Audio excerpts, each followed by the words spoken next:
Good evening, everybody. If we could stop the talking, we're going to start the meeting up now. If you could keep it down. Welcome to the Wednesday, November 4th meeting of the Board of Selectmen.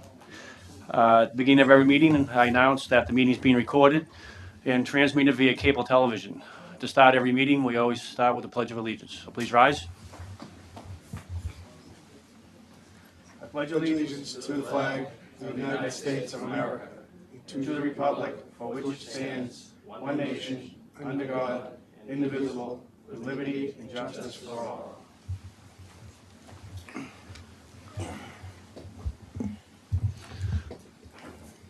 We've got a fairly aggressive agenda tonight. We'd like to get through these things in a reasonable hour, hopefully. If you do want to speak on an item tonight, please raise your hand to be recognized and come to the mic up front to speak. No one can hear you back there if you're talking. We can hear you in the room, but they can't hear you on the TV. All right. So the first item tonight on the agenda is a update for the Pearly Borough matter. And Chairman, you mind if I just, before we discuss Pearly Borough, I know I've been very public that I'm in a butter, and certainly I've been speaking as a resident of the community and vocal, and it has been obvious of that. I know there was a question asked at the last meeting regarding having to leave the room when we discussed Pearly Borough because of the proximity to my house, which I've been very public about with the community and everybody in Linfield.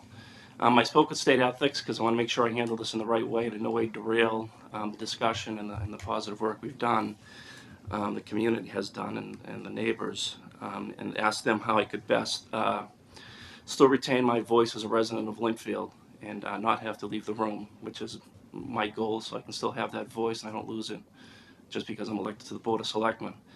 The thing they've said that I could do, and it's certainly public, and it's on the state ethics website, is I can join my neighbors and continue to stand with them on this important issue. And when I do speak, continue, and just be very vocal and adamant that I speak as a resident. So I think I'm going to move from this side of the table to the other side and stand with my residents so it's done in the proper way. Thank you, Chris. And I have something to add as well. Normally, this is the point where I recuse myself because of a prior professional relationship with the owner of Pearly Borough. However, in conversations with Town Attorney Tom Mullen and the Attorney General's office, because of the period of time in which I have no longer had any contact or any business relationship with that individual and that entity, I no longer need to leave the room. Correct me if I'm wrong, Mr. Mullen? That's right. Okay. So I won't be recusing myself this evening. Therefore, we will maintain a quorum in dealing with this sensitive issue. Okay. Thank you, Tom. As far as the Pearly Borough matter is going, at the last meeting we talked about negotiations that were going on between the Bank of America, myself, the Brad Jones from the State House, and the liaisons and representatives of Bank of America that work with the State House to try to have the Bank of America mortgage discharged on the property. I'm glad to say we were successful in getting that done. Brad Jones was a great help in this. The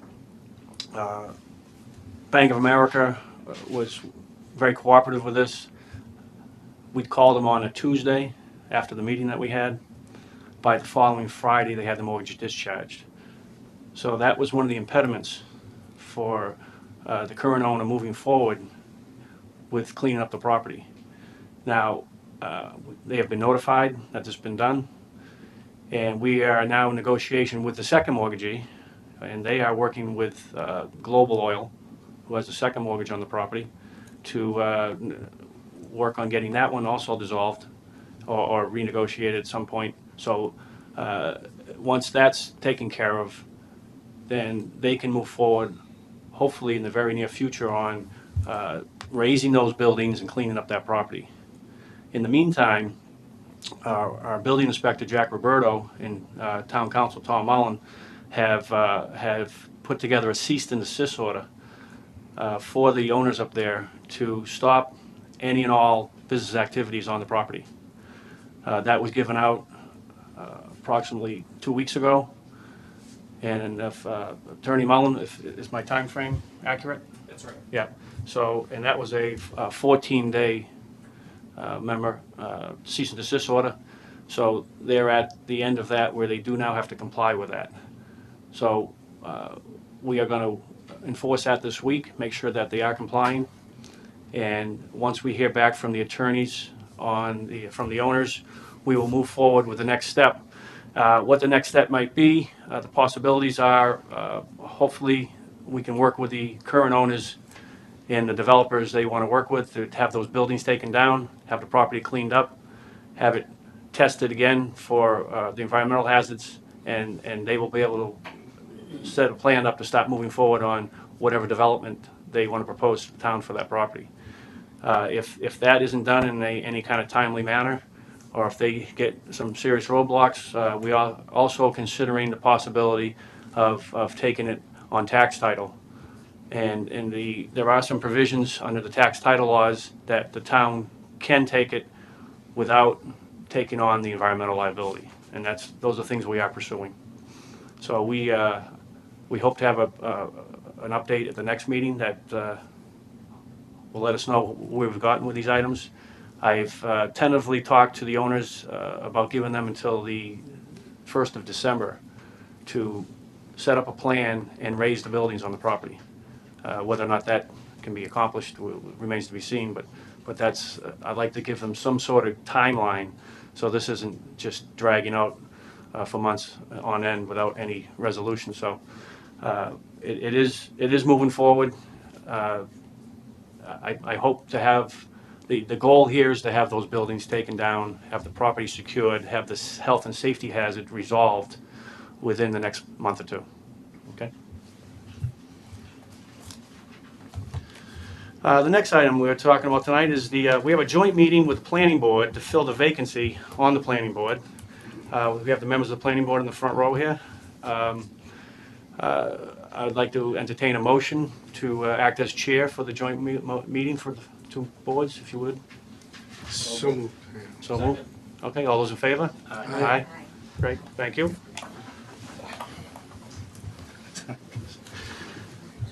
As many of you know, Randy Crompton was on the board for many years, and he has now resigned from the board. We're going to be interviewing 4 individuals to replace, you get one to replace him tonight. I'd like to start the meeting off by thanking Randy for all his hard work and his years of dedication to the town. You know, these, as many of you know, these are volunteer boards, and people do it because of their passion and dedication to the town, and they want to give back. So, Randy, thank you very much. We have 4 candidates for the position. I've set up a table here. If you'd like, we're going to bring you up one at a time, and you can just tell us a little bit about yourself and why you're interested in this position. All right. So the first is Chris Page. Chris, you here? Chris, come on up. No?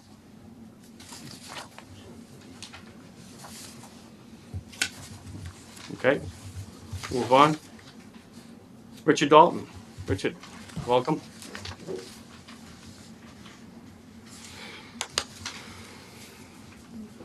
Richard, like I said, just tell us a little bit about your background, tell us about yourself, and why you're interested in the planning board. Sure.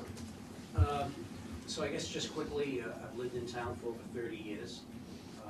My wife and I brought up 3 children here. Our grandchildren are being brought up here now, so I consider myself heavily invested in the community, having made a lot of friends over the years. With respect to town government, I go back some 25 years ago with serving on the personnel board, been on a couple of capital planning committees, and served on the planning board. And I served on the planning board. Back some years ago, I was sitting at home reading the Villager and noticed that there was an opening on the board and there was no one running for office, and I thought that was rather sad. I threw my hat in the ring and without an opponent initially, and then ended up with an opponent and had to conduct a full campaign. Won and served 5 years. Went on to a second term, and about into the third year, resigned from the board to move out to Seattle for a business that I was going to be managing out there. Moved back into town this past year. During my time on the planning board, I served with 3 of the 4 current members that are on the board. During that time, it was the beginning of the Market Street project. We had a number of meetings over and above what was normal for the planning board at that time. We had joint meetings with the Board of Selectmen. I was the liaison between the planning board and the Board of Selectmen. In that last 3-year stint, I was vice chairman of the board. Have a bachelor's degree in accounting, have an MBA, and been in the private sector for over 40 years. Most of that time as a C-level executive, and for a good part of that time as the chief operating officer of a company called the Back Bay Restaurant Group. It was sold about 5 years ago. At that time, we had 3,500 employees and restaurants from New Hampshire down to Florida. When that was sold off 5 years ago, went out to the West Coast for 3 years, came back and thought I was going to be living the retired life. Charlie Baker got elected. Jay Ash got appointed as Secretary of Housing and Economic Development. Jay and I go back a number of years. We had breakfast one morning, and the next thing I knew, I was on his economic development team. And that's what I've been doing since the springtime. So that's kind of a quick recap. Great. Well, thank you, Dick. I appreciate all the public service you've done in the past, and I'd like to open up to the board, both boards, and ask if anyone has any questions. None? Okay. I think your resume really speaks very loudly as to your commitment to the town and all of your capabilities. Thank you for being willing to take on this challenge. Thank you. I actually have a question. Sure. Heather. Can you talk about, I think you've mentioned that you had master planning experience. Were you involved in the putting together the prior master plan for the town of Litchfield? We were. I think Alan was on the board at that time, Richard O'Neill, and that was the last one that was done. Am I correct, Alan, in saying that? No. Dick, could you just repeat the question for the people at home that So you're answering? So the question was I involved in master planning, and the prior master plan that the town put together was during my tenure on the planning board. Great. Any other questions? Great. Well, Dick, thank you. Appreciate it. Thank you. Thank you. The next candidate, James Quinn. James, welcome. Thank you. Again, just tell us a little bit about yourself, your history, and what your interest in the planning board is. Sure. Yeah. Thank you for giving me a chance to come and speak to you. My name is James Quinn. My wife Jill and I recently moved to Linfield in the summer of 2014, and we had our first child last fall. So we're starting a family here in Linfield, and we really enjoy the community and just love the town of Linfield. And I thought, when I saw that there was an opening on the planning board, I had gotten an email, and I thought, this is a good opportunity to get involved in public service, and it's something that I'd seen my father do. My parents have a cottage up in New Hampshire, and he's on the board in that association. So I've seen how much he's enjoyed that, and how much it's connected him with neighbors in the community, and I thought it's something that I think I would like to do. I work in Watertown at a small biotech company called Blend Therapeutics, doing cancer research. I got my Bachelor's of Science degree from Fairfield University in Connecticut. I just that's me. So, Thank you. yeah, Thank if you. have any questions. Welcome to town, and Thank you. congratulations on the new baby. Thank you. Yeah, it's great having some new residents come forward and put themselves out there, and I appreciate it. Again, does anyone, any other members have any questions? I think it's very nice you just coming to town. Congratulations with the new child and Thanks. wanting to get active in town. I commend you. Thank you. Any other questions? No? Thank you. Appreciate it. Thanks.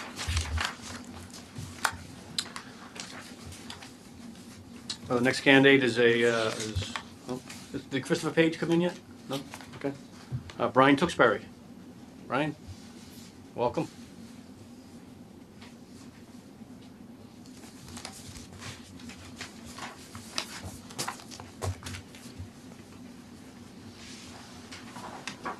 Thank you for allowing me to come in and introduce myself. I'm Brian Tewksbury. I moved here in January 2013, so I'm also a newer resident. I'm a lifelong North Shore, Massachusetts resident, and as we performed a house search, I truly found that Linfield would be a great place for us to raise our family. My wife's a teacher in Reading, and we have 2 young children. One's in the preschool in town, and the other's about 2 years old. So we're also starting a young family, and I saw the email come out, and I really thought it would be a great opportunity to put our mark, my family's mark, my mark, on the town if I'm assigned to this position. My background is I currently work for a small multifamily developer and property management company. We have about 5,000 units under management. I'm their VP of Finance. I've worked in public accounting, and our focus was on tax-advantaged affordable housing properties, and really a lot of it was government structured. So now in the private sector, I am in the process of assisting in the development of properties and refinancing, and just really seeing how the intricacies of the government work to meet all the regulation and everything in order to get all these done. And I just think Linfield's a wonderful community with everything they offer. I think Market Street has been a huge asset. It's one of the reasons why we moved here. And I'd just like to continue what they have to offer in this town. My background is I have a bachelor's degree in accounting and a master's degree in accounting also from Northeastern and St. Michael's, and just looking forward to seeing what the planning board has to offer.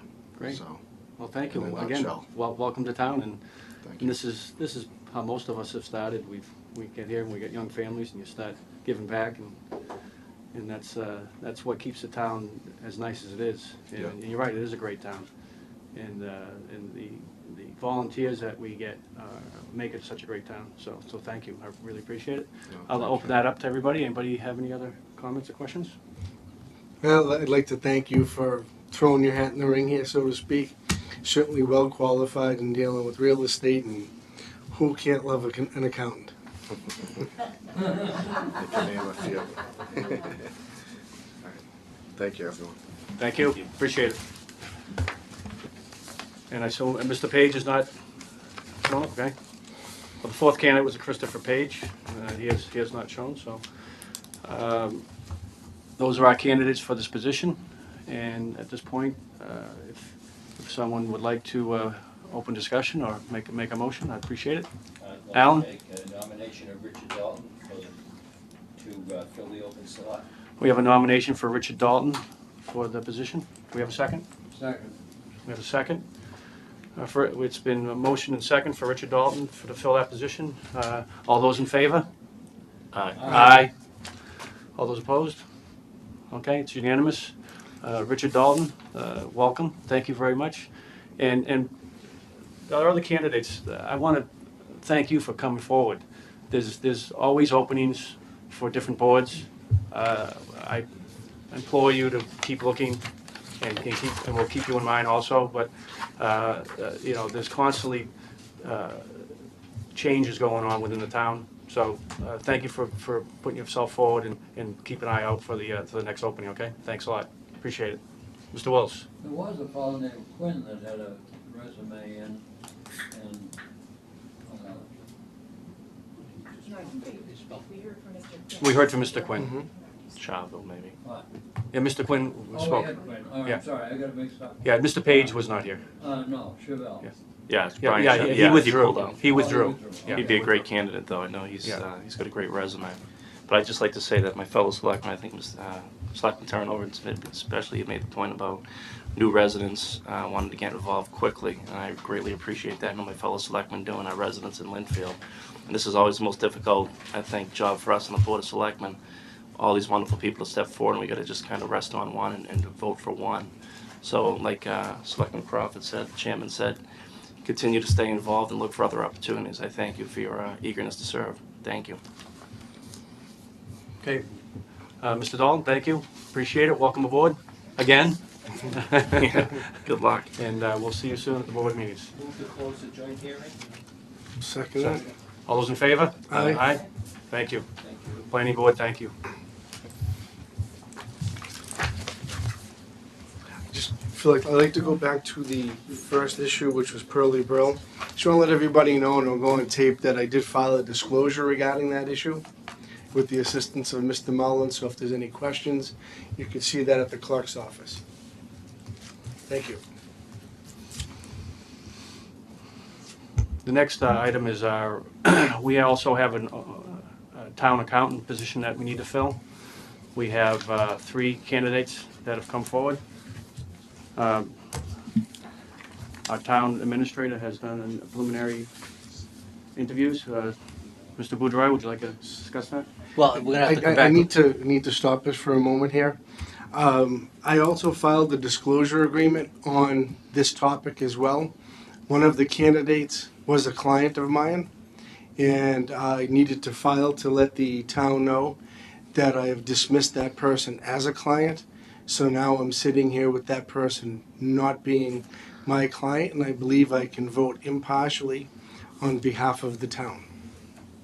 Okay, thank you, Tom. Um, Mr. Boudreau. Mr. Kurt and I had thought that the board and the planning board would be a little more loquacious than they've been this evening, based on some of our past experiences. So we actually have scheduled our first candidate to come in around 8 o'clock, so we can get on with some of the other agenda items. Okay. But if the board just wants an update, we received around 15 applicants. I conducted 7 interviews of those 15. And from that, I have the 3 names that I've had before you tonight. 2 of them are sitting town accountants. One is a deputy city auditor for the city of Somerville. I think the board will find that they have 3 very, very good candidates, all of which will be capable of doing the job, and I hope you have a hard time deciding which one, because they're very good. Thank you. Yeah, we did get through the first couple items pretty quickly. So it's only 7:23. We have our first one's up at 8? Okay. So About 8 o'clock, yeah. If they come early, we can take it early. Okay, so we'll move down the agenda. The next item after that was going to be the renaming of the Fat Cactus. Do we have someone here for that? On behalf of Fat Cactus? Oh, so they're coming later also? Okay. I've been here for 10 months, and the board has never moved this quickly through an agenda.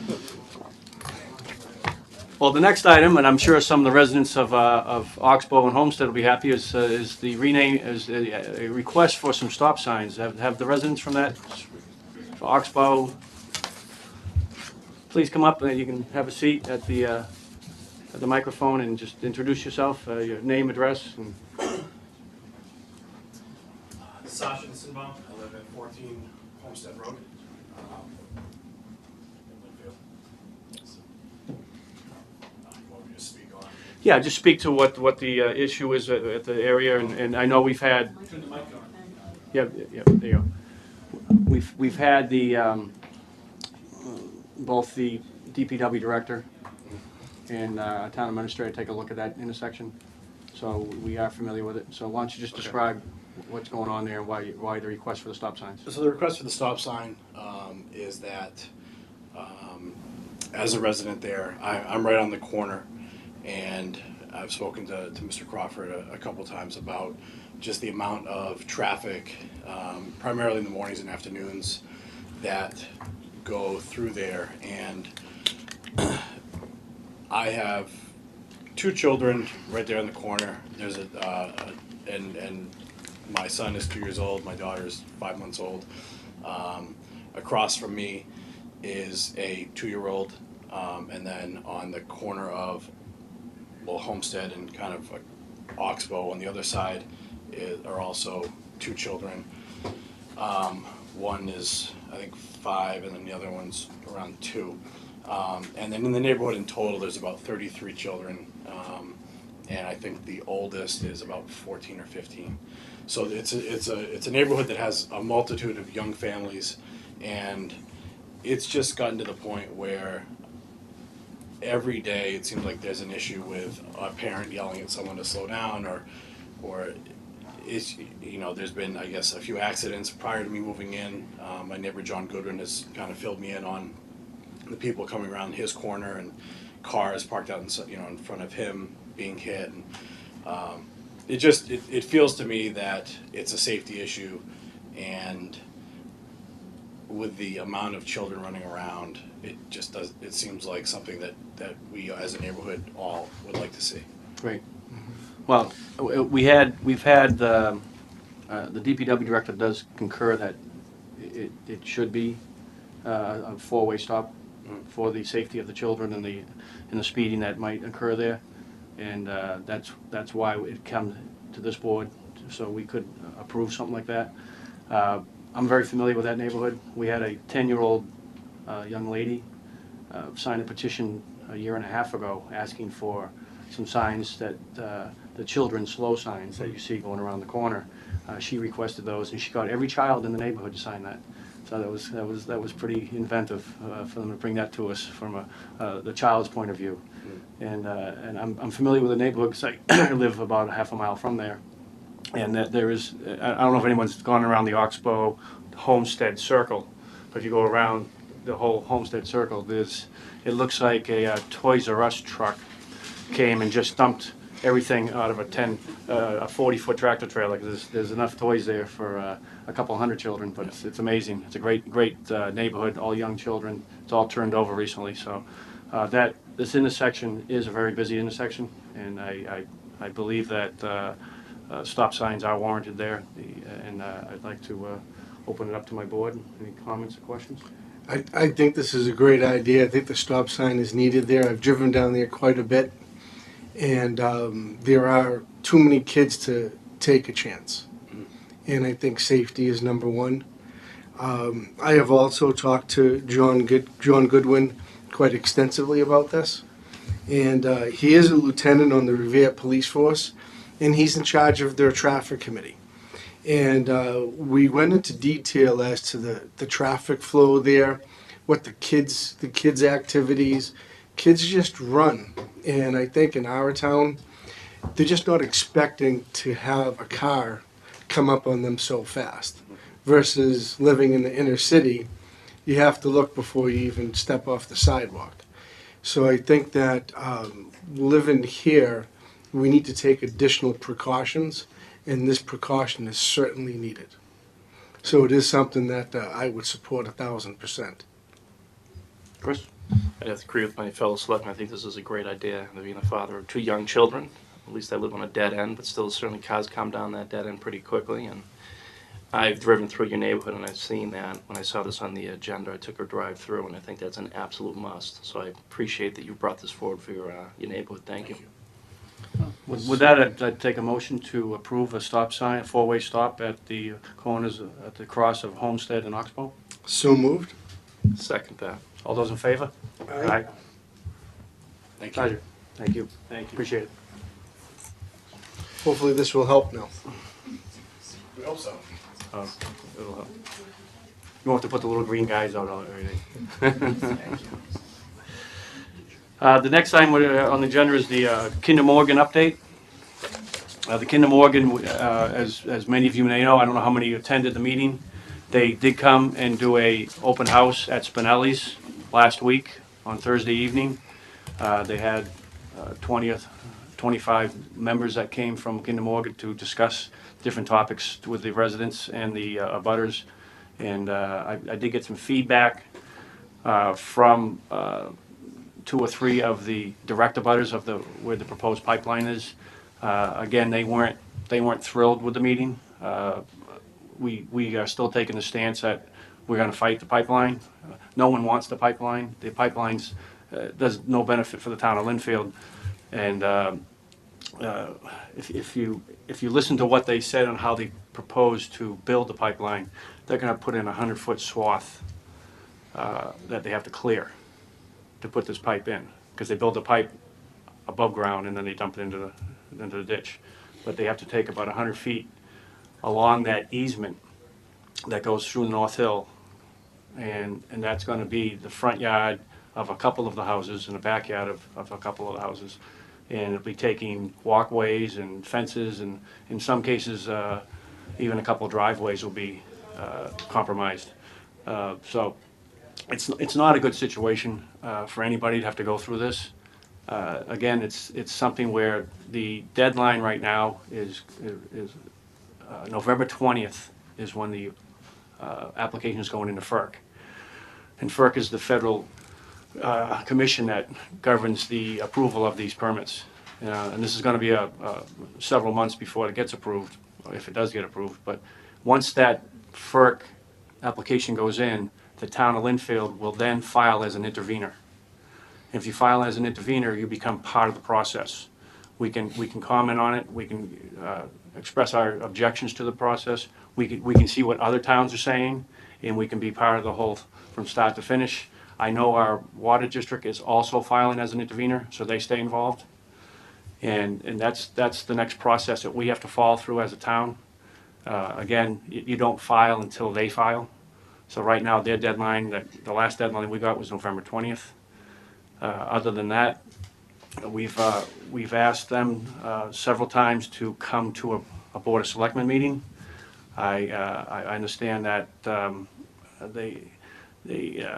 they've constantly refused to come here in front of us. They've had some bad experiences in front of town boards and townspeople, so they've been reluctant to do that, as you can imagine. And that's why they do those open houses. We still hope to get them to commit to something to us.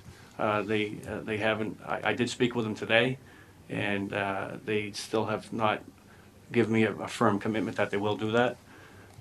I think at the meeting, someone had indicated that they would bring people here to a meeting, but I don't know if it was somebody that was authorized to say that. So let's see where that goes. But in the meantime, the town's ready to file as our intervener documents on the 21st, and then we can move forward from there, and we'll become part of the process and be filing our complaints and objections to the pipeline. Tom? So I did attend that October 29th meeting, and for those of you who did go, I know I saw Chris there, you drive up and what did you see? It looked like the SWAT team. It looked like they had the entire Peabody Police Department there. And I looked up and the first thing in my mind is what's going on here? We're Linfield residents, Peabody, surrounding towns, we want to get information. And why this onslaught of a police force? And I later found out why, that I guess there was a situation at a prior meeting where they had a quote-unquote dead end, where people just fell to the floor, played dead, and eventually left. So they had the police there, and the police were very professional and courteous during the whole time. And, I spoke with many of them. I got to talk with the police captain that was on site, Captain Waluzak, and all his men were very courteous and professional at all times. And of course, there was no dead end or anything like that, although everybody was on the ready, thought there was going to SWAT team was going to come in and the Green Beret, etc. But everything went quite well. Everybody handled themselves professionally on the Kinder Morgan side, and the people, all the residents from Linfield, which I'm sure we all expected. But I do want to thank Captain Waluzak and the Police Chief Griffin from Peabody to make sure that his staff didn't think that something underhanded was going to occur there, that everybody was going to act in a professional way, and they did too. So they didn't make anybody feel uncomfortable. At that meeting, I did speak with an Alan Forey. He's the Vice President of Public Affairs for Kinder Morgan. And he, in front of several people, and I think several of you here saw or listened when I asked him if he would come to a selectman meeting, and he agreed to come to the next selectman meeting, not this, the next one. So we're waiting to see. The town administrator, Jim Boudreau, will reach out to him, and we'll find out if they're going to come to the next selectman meeting. He did tell me that at all times, Kinder Morgan is always willing to come to a selectman meeting and address the public. And much to his surprise, I did speak with Rick Chabanier. Am I pronouncing it correctly? Close. And he's with public. He's the public affairs consultant for Tennessee Pipeline, and he refused. So he was to say nothing less. He was surprised. So he's more than happy to make up for it and come to our selectmen meeting. So I really do look forward to that. One other issue that I thought was rather interesting is one of the gentlemen for Kinder Morgan explained that the high pressure gas line that we're dealing with is what they call a dry gas line. So theoretically, there should be absolutely no fluids in that line at all. So I guess a lot of what we're thinking about with different chemicals that might be in that line, according to them, shouldn't be there at all. So I'm really interested to hear a little bit more about this, to see how exactly that will work, how they plan on keeping any kind of condensation out of these lines, etc. Because if what they're saying is true, then at least there should be no chemicals that'll seep down into the ground. All we got to worry about is if there should be a leak, an explosion in the ozone. So outside of that, things should go smooth. So I'm just waiting. So hopefully they'll be before us in 2 weeks, and everybody can come forward and ask all the questions that you have. Thank you. Thank you. Just like to agree with my fellow selectmen on this. I thought as Tom and Phil have mentioned, I think it's important to get them to come before the Board of Selectmen so they can answer the difficult questions. I thought that event was nothing but a stage event. They hid behind informational booths and pretty much presented information we could get online. Really wasn't helpful all that much for us. I think it's important. I hope one of these individuals do come through and come to the Board of Selectmen here in Linfield so they can hear the difficult questions we have for them, because we have plenty. Great. Mrs. Campbell?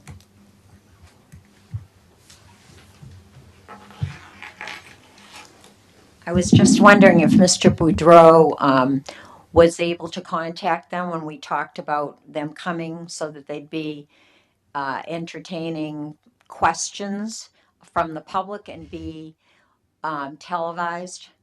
Mr. Boudreau was there with the gentleman from Chicago. I don't know. There were 3 of them that we talked to that night, and well, I asked them if they were doing public meetings because we hadn't had one. And they said, well, a lot of towns refuse. And I said, was Linfield one of them? And they said they didn't know. So they called over another guy. And then they called over another guy from Chicago. And so they said they'd be in touch with Mr. Boudreau to arrange the meeting. Yeah, I haven't talked to him at this point. I actually discussed it with Tom this morning and told him I was going to wait till the end of the week, beginning of next week, and give him a little bit of time to see if they're still coming. But I have not at this point reached out to him, but it's on my list. I also found the maps that they had piles of maps as you came in the door past all the police. And there were maps of the pipeline in Middleton, Reading, Linfield, Tewksbury, and several other towns. But the town looked like a postage stamp on the map. So, of course, no one would be too concerned looking at those maps. And I was going to collect some for my friends in other towns, but threw them away because they wouldn't have alarmed anybody to see the map. Okay, thank you. Any other comments or questions on the, Katie?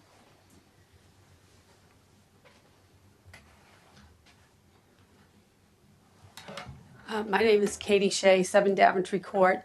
This was just, an interesting conversation. It was perspective that I hadn't had before I went to the pipeline meeting. I talked to a gentleman called John Sorensen, who's the president and CEO of an energy advisor company. So he was a consultant there. And he said to me, well, it's just an interesting perspective. He said, well, I wouldn't mind if I had a pipeline coming through my yard. And I said, oh, why not? And he said, well, you can negotiate and you can get revenue every month for them using your land. I was like, oh. And he looked at me, he said, and your town's going to make money on this. Your town is going to get money on this. And I looked at him, I went, oh, really? He says, yeah, you could get like ballpark $660,000 in tax revenue. That's just a ballpark figure. Don't you want a new police station? And I kind of looked at him like, I really haven't looked at this like this. But if this does move forward, and all of us in the room don't want it to move forward, will we have visibility to the tax revenue? I mean, he did say it would depreciate over time, but it was just, I didn't have anything to say back. It was just a new perspective for me.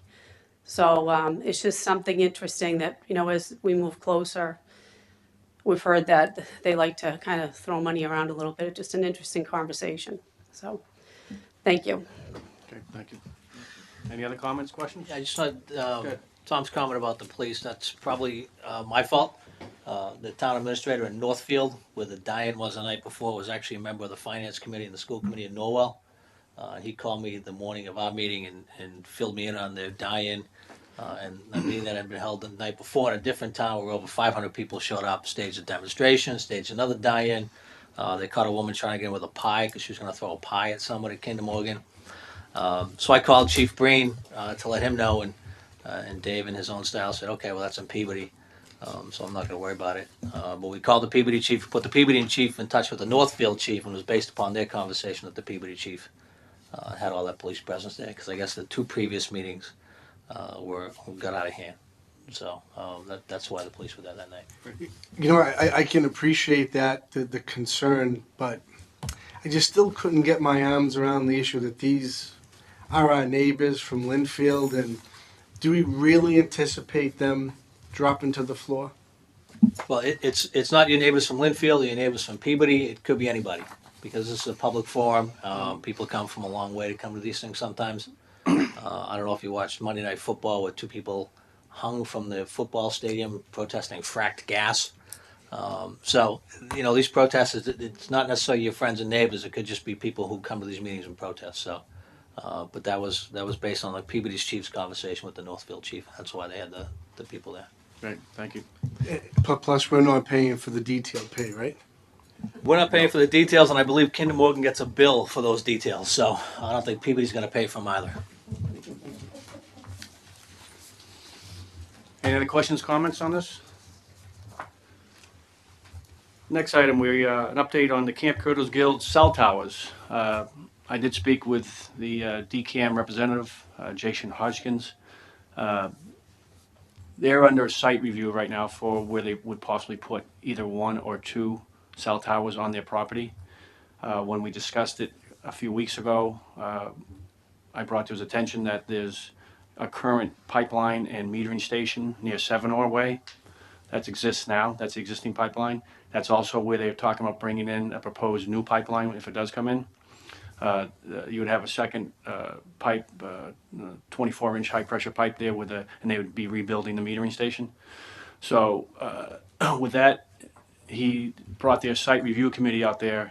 That was evidently one of the locations they were looking at, was up in that corner of the property that was near Linfield.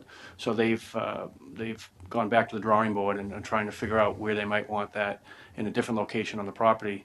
And one of the issues is how they're going to get to that location. There has to be somewhere where they don't have to put in a half a mile road to get there. They want to get on the current roadway system that they have, and that's what they're looking at now. So the public hearing they were going to have would have already probably happened by now. It's been delayed until they decide what their proposed new locations will be for the 1 or 2 new towers they're going to talk to us about. But it has been approved at the state level and the federal level for a cell tower on that property.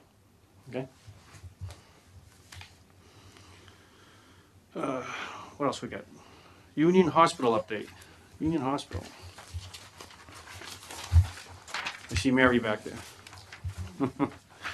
I attended a Health Policy Commission meeting in Boston, and we talked.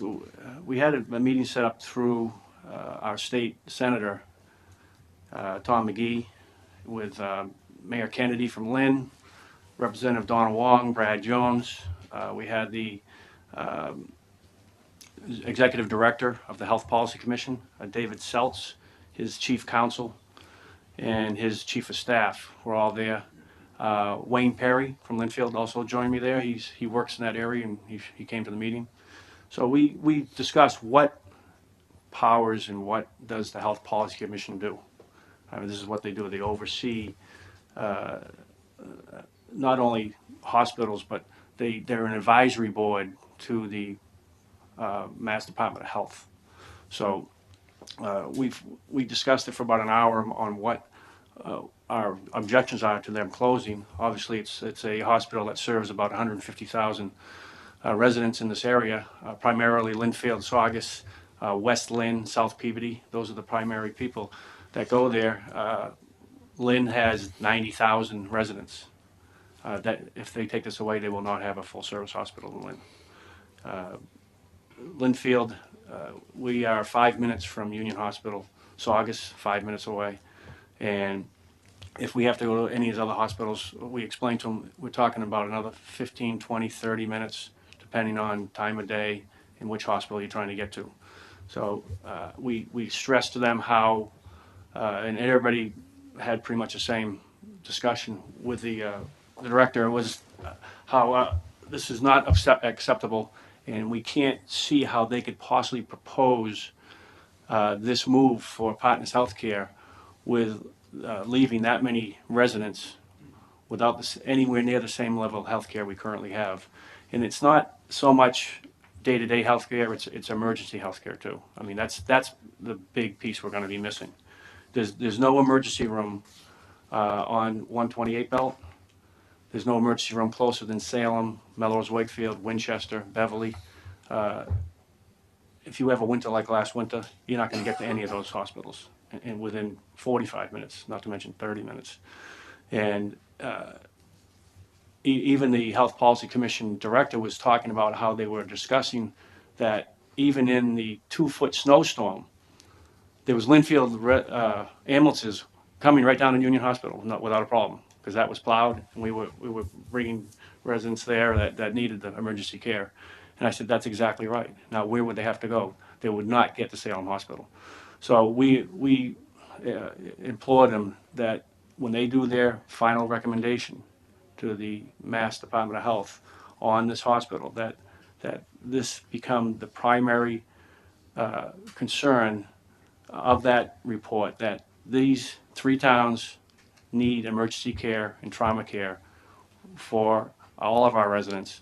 And if there's any possibility of additional services beyond that, that would be great. But the emergency care is the biggest piece we're going to be missing.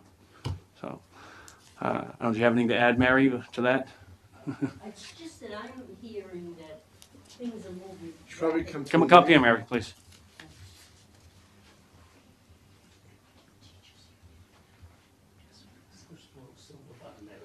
Yeah, just introduce yourself and. Okay. What I'm hearing is things are moving rapidly towards closing. Machinery's being moved out. Doctors are not admitting. So I mean, I don't know who's making all the decisions. I'm assuming Partners is just going right ahead and ignoring all of us. So you may know more, but that's what I'm hearing. Well, we brought that to the attention of the public Yeah. health department, and they were totally unaware of it, that the services were being pulled out of that hospital. And they claimed they were going to do an investigation, so we hope that's happening. Well, in the meantime, where do people go? I mean, they're going a distance. And if the doctors are not there, they're obviously not going to go to that hospital. Right. It's just common sense. They follow the money, they follow the doctor. I So agree. Thank you, Mary. it's very disappointing. I agree. I'd like to say that, we all still need to work very hard and diligently. I want to thank Phil for going to that meeting and putting forward the concerns of Linfield. It's really imperative that we do everything we can to keep that, at a minimum, that emergency room open. Perfect example is, I know of a mid-50-year-old man that had a stroke and was rushed there. And if it wasn't for their expert services, that he just might not have been here. He may not be here right now. So we never know. Today it's my friend, my family member. Tomorrow it's yours. Or it could be you. So I think we all need to do everything humanly possible to communicate with friends, business associates, anybody that we know, any meeting concerning this, keeping Union Hospital open, or at least a minimum the emergency room, that we need this service. Everybody around here needs this service, and we need to go forward and do everything humanly possible. Because I know that I don't think my friend would be here right now.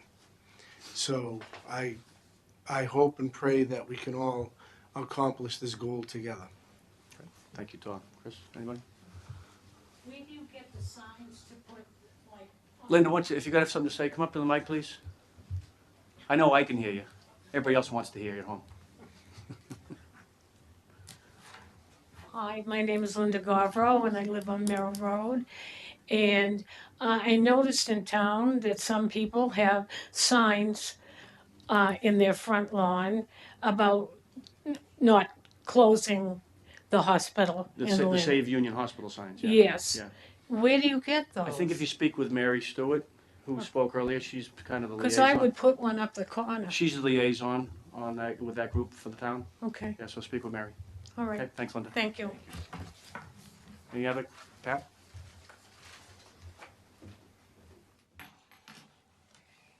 I spoke to the Lynn Teachers Union.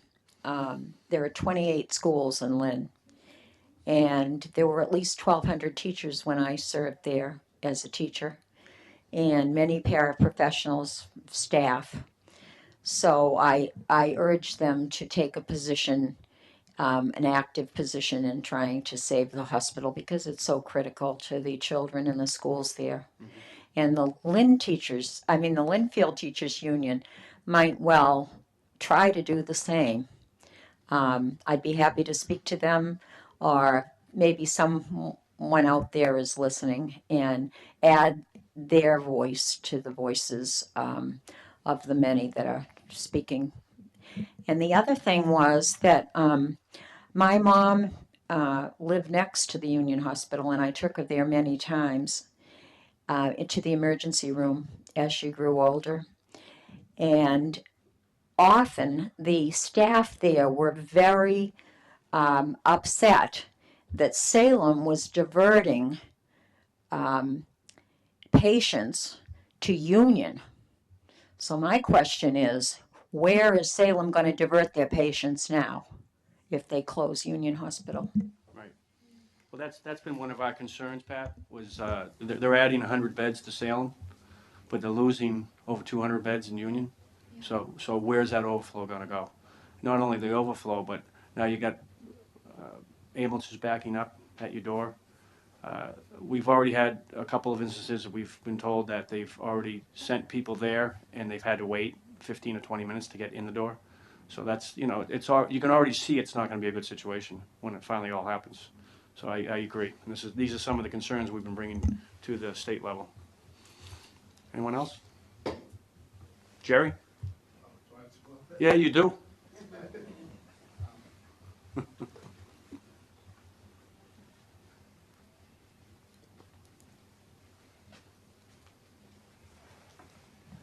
Yeah, named Jerry Shulman, Saunders Road. I just want to add to what Mrs. Campbell said. First of all, on a personal note, I had an elderly aunt in Florida. They said that she wasn't going to survive. And we took her to the Union Hospital, and they took such wonderful care of her that she lasted almost another year. However, on another note, one of my first clients was Lind Hospital. I don't even know how I got them. And they closed it eventually, but there was litigation. I remember a suit was brought, I believe it must have been Salem Superior Court, and was taken over by like a Wooden. It's no longer Wooden Hospital, Chris. Cambridge. Health Alliance. Yeah, Cambridge Health and Alliance. So Lynn Hospital's taken over by another entity and lasted another 5 years. So I don't know if something like that is possible with Union Hospital. Great. Well, I know we've started those conversations on whether or not any other health providers would like to come in there. Of course, Union's not jumping at the opportunity to put a competitor in the building that they're moving out of, so I know that's, but those at the state level, they've already started researching that with some of the other I health see. providers, yeah. Yeah, well, thought.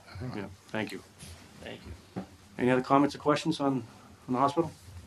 All right, the next item on the agenda, we're gonna have the disclosure for a municipal employee for Michael D. Corrado. Michael, you here? No, we didn't ask Michael. We didn't ask him to come. This is routine. I know, this is routine. We've done it several times.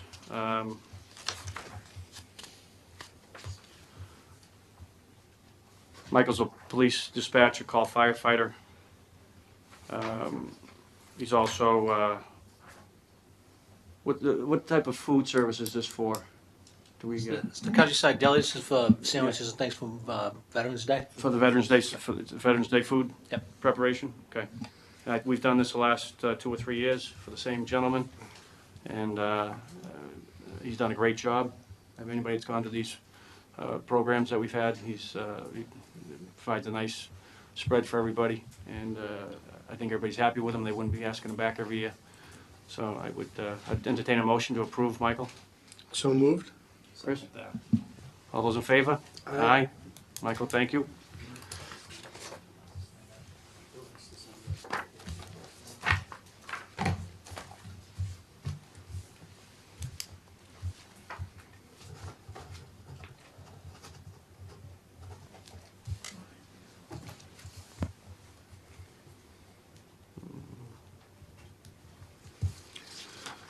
Okay, the next item, we have the, how are we doing for time? Is the Fat Cactus representative here? Sure, sure, why don't you come on up, we'll take you now. Thank you very much. You're welcome. Okay, great. Hi, just have a seat there and talking to the mic, so it's already on. Just introduce yourself. All right, I'm Matthew Graham, manager of Fat Cactus on Route 1 in Linfield. How are you? Very good. Now you're asking for a name change? For a name change, yes. Yeah. We already went in front of the board once to change the name to Johnny Goodbones. Yeah. We got a lot of negative feedback on Johnny Goodbones, so now we're just looking, instead of going to Johnny Goodbones, changing it to the Brew District. I get the Brew Factory. I got Brew Factory. So it's that's a typo? Okay. It would be the Brew District, and the all Brew the concepts District. are the same. It's just a different name. Great. Okay. So in the same, the menu, is the menu going to be the same? The menu's gonna change, Yeah. but it's gonna still change to what we had submitted at the last meeting. For the More of an American fare for the Okay. Johnny Goodbones. For the Johnny Goodbones. fare. Yes, Right, yes, right. sir. So you're going to use the same fare you're going to change to for Johnny Goodbones? Correct. You're just going to use a different. We're just gonna use a different name. Yes. Okay. I don't see an issue with that. Well, Yeah. seems to be a pretty simple change. Pretty simple Yeah. one. I thought it would be, but Yeah. No. I'm glad we got the feedback on Johnny Goodbones. What was not wrong with being- Johnny Goodbones? Exactly. Yes. I think the Brew District you're taking a little bit more seriously. Yeah, there you go. Yeah. All right, well, I'll take a motion to approve the name change from Fat Cactus to The Brew Brew District. The Brew District. The Brew So District. moved. All those in favor? Aye. Good luck with it. All right. All right. Thank you very much. I appreciate it. So you still gonna have ribs? We're still gonna have ribs. All right. That's on Route 1. There you go. Thank you. Johnny Good Ribs. There you go.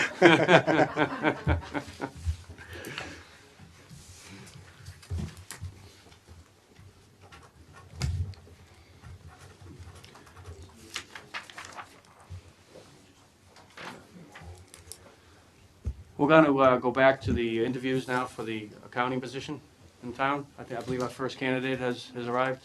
Our first candidate is here, Dave Dave, I keep butchering your last name. Nilchargian. Dave will be our first candidate. Mr. Chairman, I'm just going to go sit by the door, so if any of the other candidates come in, I don't want them coming in, so I'll be sitting over there.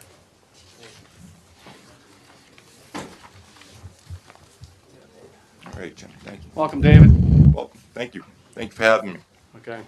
Let me first explain to everybody what has been designed. We have a set of questions we're going to ask each candidate.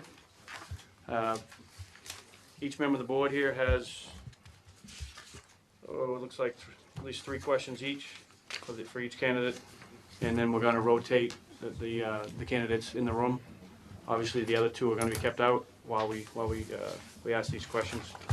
And but first, go ahead and just tell us a little about your history. Sure. Yeah. 34 years in municipal government.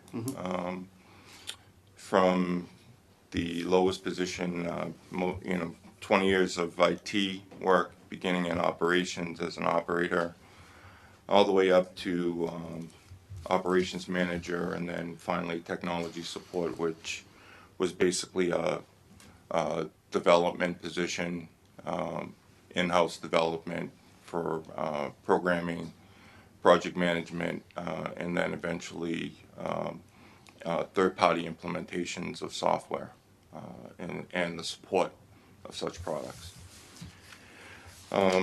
which allowed me to move into the financial sphere, because that was basically what we did in municipal government. We did all financials.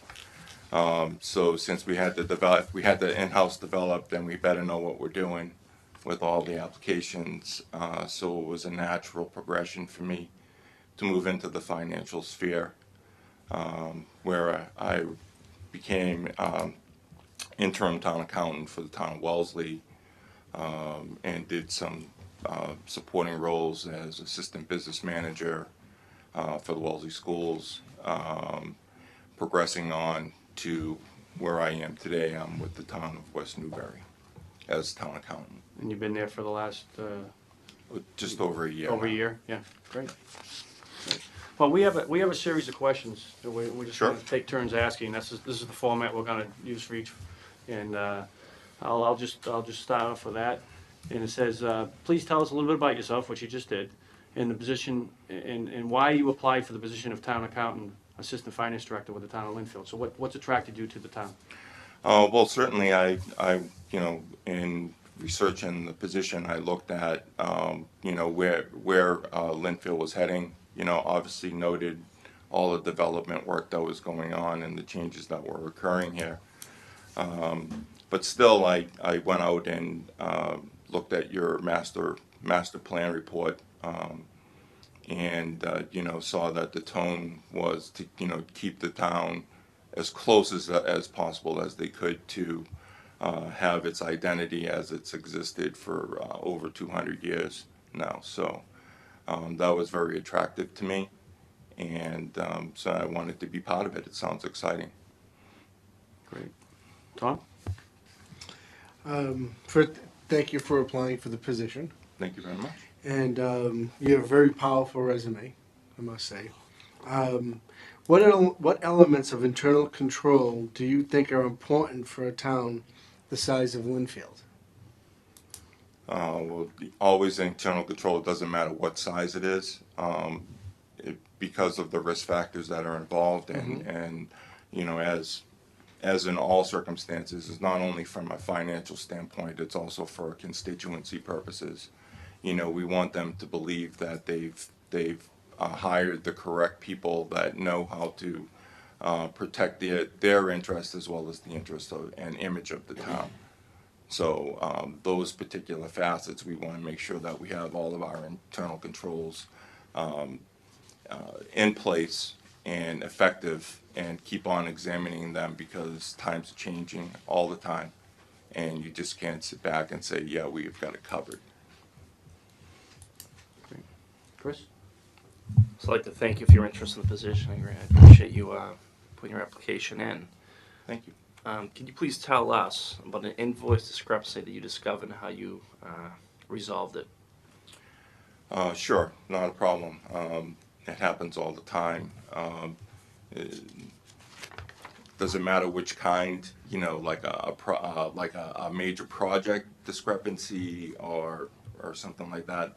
A lot of places they don't have purchase orders, which would be a great way to do things. But so we find a lot in our examination and audit of invoice payments that there's a discrepancy issue between what's been delivered as far as the mailing invoice and then the actual physical invoice. First point of contact would be the person that actually made the purchase, the contact, and then we would go back to the actual vendor to get further clarification as to what they have as being mailed. And then further, if warranted, we would seek out counsel's opinion. Thank you. David, how do you view the role of technology in the accounting process, and describe any situations where you've utilized more efficient technology tools to assist you in your job? Sure, great. As my resume shows and my past history shows, I'm very IT centric. Yeah, it does. Yeah. So I welcome IT in every facet of everyone's employment. I think it can be used as a great tool. One of the efficiencies that we brought forward in one of my previous areas was that we started to go on to the sort of green initiative in payment of vendors. Mm-hmm. We implemented an ACH clearinghouse process to payment of vendors and solicited getting the vendors on board to use it. Became very efficient. We grew from a pilot project of 100 vendors all the way to 1,000 vendors at a particular vantage point, which of course promoted a great I don't know. They were happy to get their money earlier, quicker. So they were willing to work with us in other avenues to sort of maybe lighten the blow and give us a little bit more benefit as far as costs were concerned. Great, thanks. Tom? Assuming you can't say the check's in the mail anymore? All right, so my question is, please describe your experience with the most recent GASB requirements that are of interest to cities and towns, particularly GASB 34 and 45. Sure. All of those particular ones, as far as OPEB and other derivatives of that, are very much key in the eyes of communities, because it is probably a long-term, another kind of long-term funding that they have to be concerned about, and it hits balance sheets, and depending, I believe, if memory serves me correct, that Linfield belongs to a retirement system. So it's most communities do pay as you go and don't necessarily account for that retirement, long-term retirement thing. And so being that I looked at Linfield's position, where they are and all that, and I do believe that you're heading in that direction, that you're looking at all of those concerns, that you have adequate funding as you move along and you grow. So those are the things that I would be looking at too, as part of the initiative for that thing, to make sure that we're on a stable path. Thank you. Dave, what duties and/or responsibilities from your current job do you enjoy the most, and which do you enjoy the least? And if you give us the why. And what do you think is the most valuable lesson you have learned in your current position? Well, I pride myself on being, very strong in communication. And so I'm going to tackle the problem one.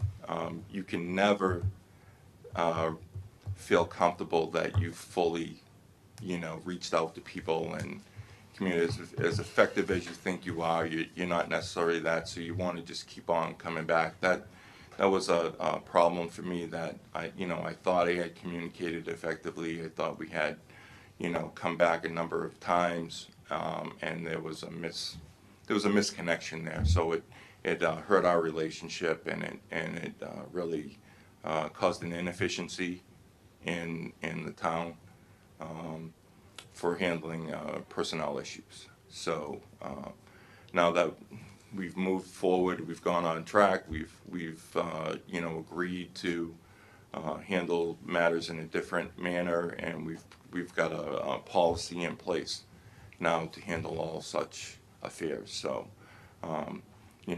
that's one of the things I would be, that I've had difficulty with, even though I thought I was a very strong communicator and handle business that way. The greatest thing I enjoy at my current job is the ability to work with other departments and empower them in whatever their needs be. That's a great satisfaction that brings to the job, is that if I can open doors for them, to make their jobs easier and make them more productive, then I've been effective in my job. The thing I least like doing is I actually have to do all the data entry for the accounts payable, and I am the backup person on payroll. So not really efficient from the vantage point of I'm supposed to be the town accountant's supposed to be the auditor of things, and so basically if you're doing the data entry and you're doing the auditing, the same mistake that you see or perceive when you're doing the data entry, you're most likely going to do on the audit path too. So there's a risk area there. So that's obviously a concern of mine. Thank you. David, what will your first steps be upon assuming responsibility for this position? What do you hope to accomplish in your first year? So my first steps always when going into a community is trying to get the feel for the local culture, I guess is the word I'm looking for. You go in, every community is different no matter what you have, and trying to find the right place or the right people to speak to seek out. One of the biggest failures, we can know all the municipal laws and we can know all those things, but every time you go into a community, they have policies and procedures that and I have no idea about Linfield, but in all my past experiences, policy and procedures are not written down. They're sort of exist out there, ad hoc, in an ad hoc method. So you don't really have guidance when you go into a place. So trying to discover where we are with those kinds of things, understanding the bylaws, understanding how workflow goes. Would be some of the areas that I would be looking at. The thing I would hope to accomplish here is to just become a major part of be a major part of the team, fit in, be a good fit for the thing, and make sure that I can bring to the table what my mission is to empower people. So that's what I would be. That would be one of my major goals coming in. Great, thank you. Tom? Your office receives a questionable reimbursement request from a department head regarding a recent conference they have attended. How would you handle this situation? Sure. boy, this I'm going to bring up the past practice, bad word kind of thing. It's difficult. I don't, this, I hate to have the accountant be the person that's the no person, but that ends up being what we are. But our job is to protect the interest of the constituents, not to protect the employees or whoever our representatives are. So certainly I would ask for supporting documentation, be it the original, or not the original, or some sort of documentation that would reflect that the event actually took place, kind of thing, that they were registered for it. And I haven't really figured out yet how to 100% make sure that they actually attended or not. But there has to be a little bit of, um, ethical behavior on the other person's part, that says, we're doing the right thing too. It happens to be a Massachusetts law, ethical behavior, so, you would expect that. So given that kind of practice, that's the guidance we've gotten from our external auditors, kind of thing, so that would be the pursuit that I would take. Thank you. Chris? Please describe the most difficult or challenging issue you've dealt with in your career. There's so many of them. Well, certainly the challenge was initially when I was in IT work, and there just happened to be a situation where town accountant was leaving under adverse circumstances, and thrown into a role. Basically they asked him to write down a list of tasks that needed to be performed and put people's names next to him who could accomplish them. And of course, my name, appeared be next to every, task, and there was one other name on one line. So I was elected to be interim town accountant. And the unfortunate thing was I also had responsibilities as IT manager to keep processes going. So the most difficult thing was, where do you put your allegiance, in that circumstance? You can't, there's no way that you can do it without, working 80 some odd hours to accomplish those tasks in a full, in an environment. So that was a very difficult task for me to pick and choose what I had to do. And so I went about 18 months of carrying both jobs. A very difficult circumstance, but eventually convinced them to bring in outside help. Thank you. David, we had the 9 standard questions we're going to ask all the candidates, and the big question I have now is, do you have any questions for us as a board, or about the town, or anything you'd like to ask us?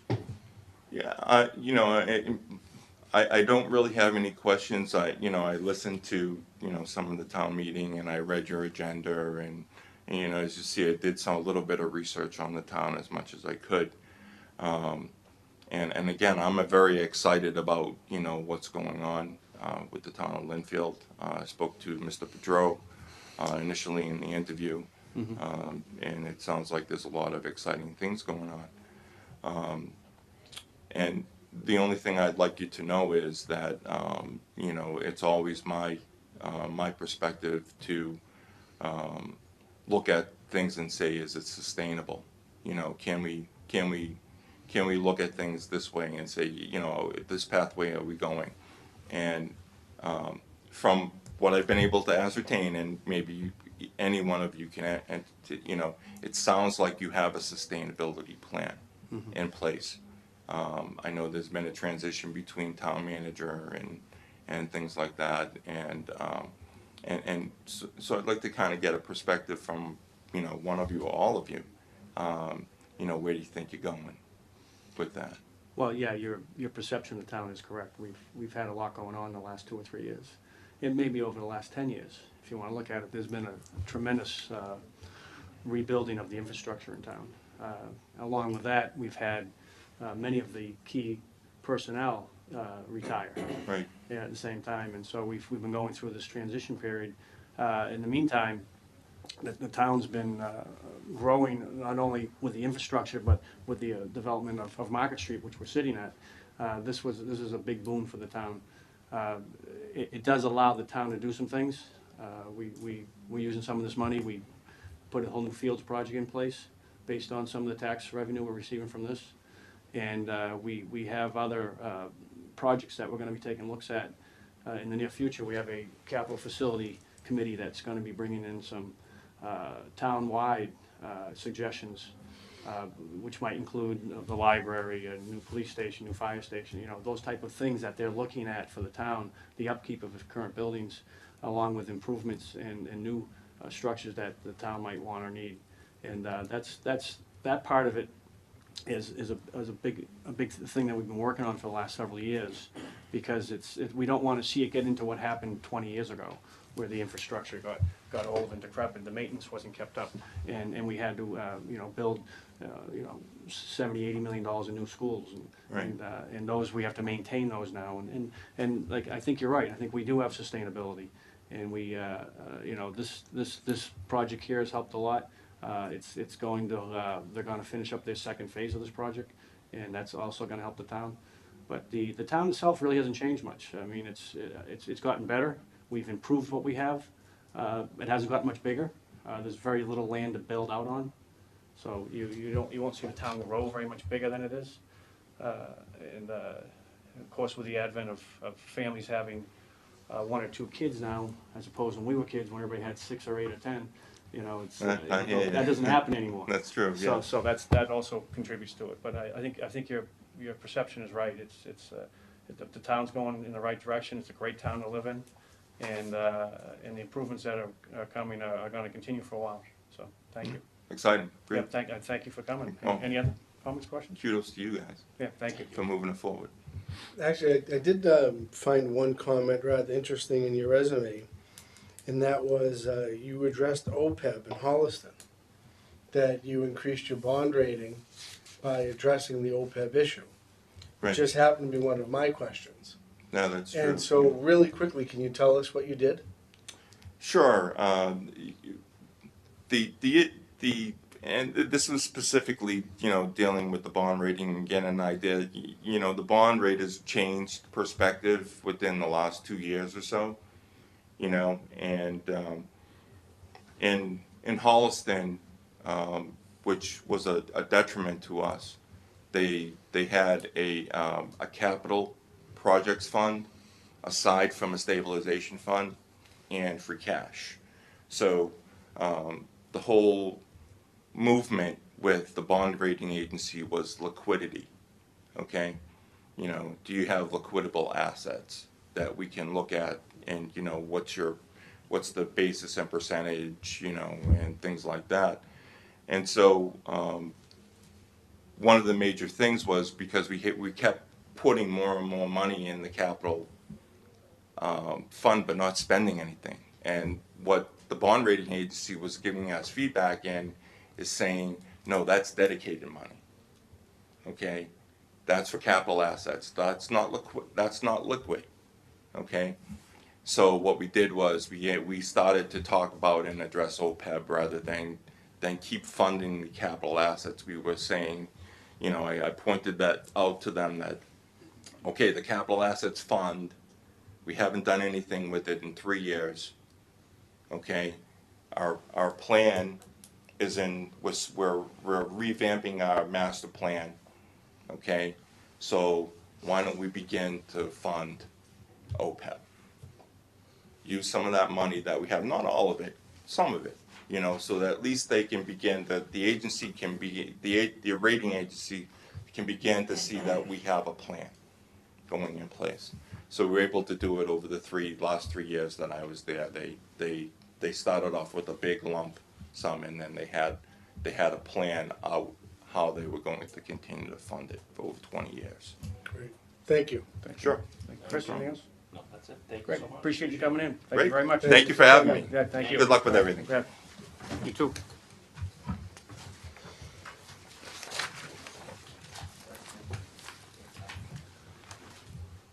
We'll see who comes in next.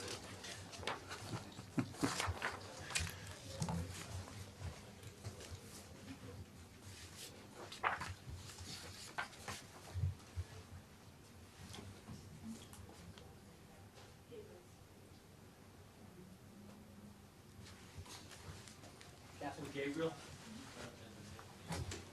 Hi, Catherine. Hi there. Hi, you're welcome. Thank you.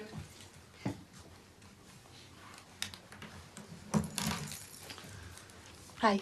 How you doing? We set this up as kind of a standard answer and question and answer format where we're all going to ask 3 questions and go through it one at a time. Okay. And it's very simple.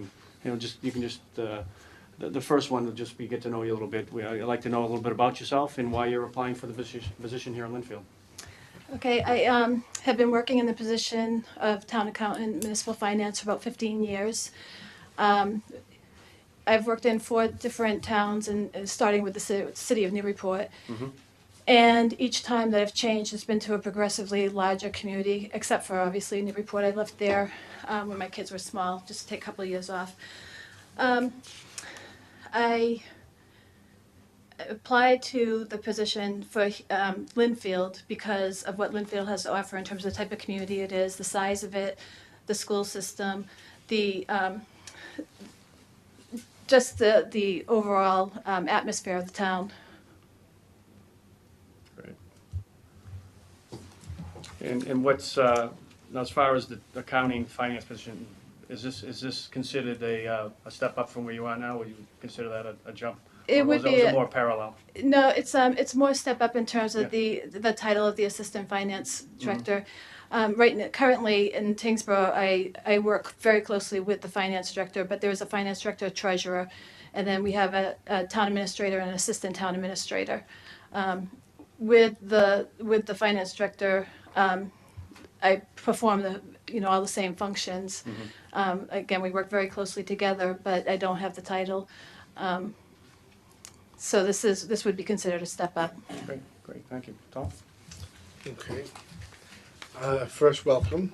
Thank you. And my question to you is, what elements of internal control do you think are important for a town the size of Linfield?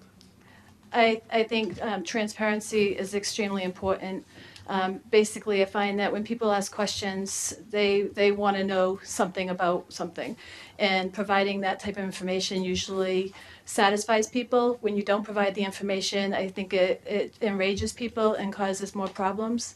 One of the things that I like to do is provide historical information in terms of, like, for instance, free cash. What is the certifications of free cash, how it's been used over the years, rather than everyone thinking that free cash is the biggest secret of the town. Thank you. Hi. Thank you. Can you please tell us about an invoice discrepancy that you discovered and how you resolved it? Well, we had once, this is going back a few years, where we had a bill that was being submitted, and it was a legal bill, and with the legal bill account having usually draws a lot of attention in this particular town, and the bill came in as a bill of a prior year, but it was 6 to 7 months after the fiscal year had closed, and it was a situation where there wasn't anything that you could do in terms of set up an encumbrance or request a appropriation transfer or any other type of journal entry. And I was asked to process the bill. However, as the town accountant, you have responsibilities that you need to answer to in terms of the Mass General Law. And I was unable to process that bill, but it was something that the bill was resubmitted with the dates all crossed out and whited out, but it was clearly the same bill. And there was an awful lot of pressure with that, and having talked to the auditors and to my DOR rep at the time, and also a consultant. In the end, I processed the bill but refused to sign the warrant and left it to the town administrator, who then it went through the proper process of a bill of a prior year. It was frowned upon in this particular town to have a bill of a prior year, although that's the process and that's exactly what the purpose is. Thank you. Catherine, how do you view the role of technology in accounting process and describe any situations where you have utilized more efficient technology tools to assist you in your job. I'm very computer literate. I think technology is extremely important. Just as a recent example, I'm currently consulting to the town of Princeton, and walking into the town, the first thing on the desk that you're sitting at is this huge box that's the computer, and it's humming in your ear, and the mouse isn't working. You know, so I think an accountant especially needs to have all the fastest and the best in terms of being able to get your numbers going, get the screens moving. I use Excel on top of the software. I use Access. I use PowerPoint. I usually have multiple screens. I work with a laptop as well as a desktop. So I do think technology is very important. I've been in towns, I think that times are changing, but where people are still using the manual books, including in Tingsboro when I first walked in there, the treasurer's cash was in a manual book, which just isn't the way things are run now. So. Not anymore, that's for sure. Thank you. Tom?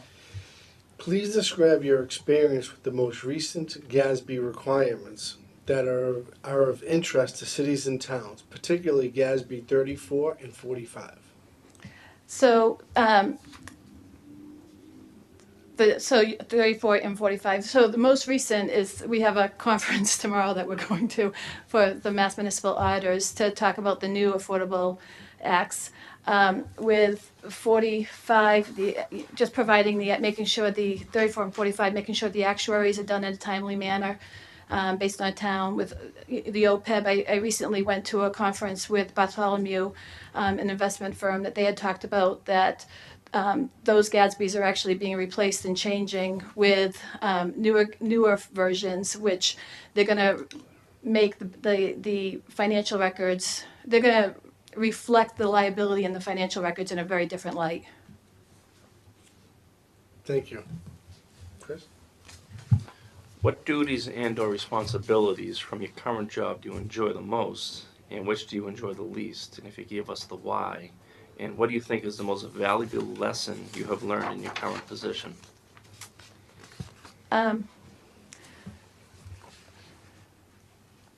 my current job, I really don't have what I enjoy the least. I do like Schedule A. I like the closing. I like the balance sheets. I like the reporting. And basically, because if you asked me this, 5-10 years ago, I would have hated it all. But I'd like to set up systems so that I can. It all becomes rotating information that you're doing. You're doing a balance sheet every year. You're doing a Schedule A every year. You're doing the same closing documents every year. So setting up systems so that that information is reliable. You can plug it in. Things are going to work. You have your test on them. When I was with the town of Wenham, one of the things that I did as well, I had the function of being also the ad hoc human resource director. And I didn't really care for that part of the position. It was taking care of working with the retirees, which it's not that I minded that, but it's taking care of all their health insurance, making sure they got a Medicare on time, dealing with the GIC, and the GIC was relatively new at the time, so it wasn't a favorable part of the position, and it was just also that it's a lot of work, and I think towns need to focus that these things need to be pulled out a little bit and given their own attention. Thank you. What will your first steps be upon assuming responsibility for this position, and what do you hope to accomplish in your first year? My first steps when I walk into any place, I think, are to organize myself, become familiar with the books, know how the money flows, who's running the town meeting, who's actually submitting the budget, just to really get a flavor for what's going on, how things have run in the past, setting up my systems. They're not necessarily systems that I've created, but I've either adopted or enhanced, and things that I feel are successful and work to make life easier in your workplace. So the other thing that I like to focus on is policies and procedures. DOR over the years has had a big push on having policies and procedures. versus that this is the way we've always done it type of attitude. So I like to take something, and if this is the way we've always done it and this works, let's write it out and let's make this our policy, or let's formalize it. I think having your policies and procedures a little bit more formal makes it easier. Not doesn't make it so that it becomes rigid, but it makes it easier so that you're all playing on the same field. Right. Thank you. Your office receives a questionable reimbursement request from a department head regarding a recent conference they've attended. How would you handle this situation? Your department, I'm sorry. If someone submitted an invoice that might be questionable, Okay. how would you deal with that situation? And that usually does happen, and it usually involves the police department, where they have, a lot of times those trainings are national trainings, and they sometimes they just require more time beyond the dates of the trip. So usually I would handle that by talking to my supervisor first, trying to make sure that things are understood in advance. Especially when they usually come as reimbursements because people want to put them on their credit cards or get the travel points, making sure that people know up front what the rules are. And I have found that saves a lot of headache in the end. Great, thank you. Thank you. Please describe the most difficult or challenging issue you've dealt with in your career. In my career. As a town accountant. You can choose. Before I became a town accountant, I worked 10 years in management of human services, and I ran a battered women's shelter, and actually started a program called the Mainstream Housing Program, where people stayed for 2 years. And sometimes those type of programs, they change with the times, and it was a time when DSS, now DFS, started placing kids back with, they wanted to have the focus to be substance abusing battered women, and they would place kids back with women who were experiencing domestic violence, but they weren't able to, or weren't ready to have kids due to substance abuse issues, and that was probably the most challenging thing in my career. Thank you. Thank you. Well, those are the 9 questions we had for the standard questions, and my next question for you is actually for you. Do you have any questions of us, about the town, about the board, about anything at all? No, I don't. You know, okay. Well, in that case, I appreciate you coming in. I appreciate your interest in the position, and we have one more interview, and we hope to be making this decision either tonight or very shortly. Okay. All right, so thank you. Thank you so Appreciate it. much. Thank you. Yeah.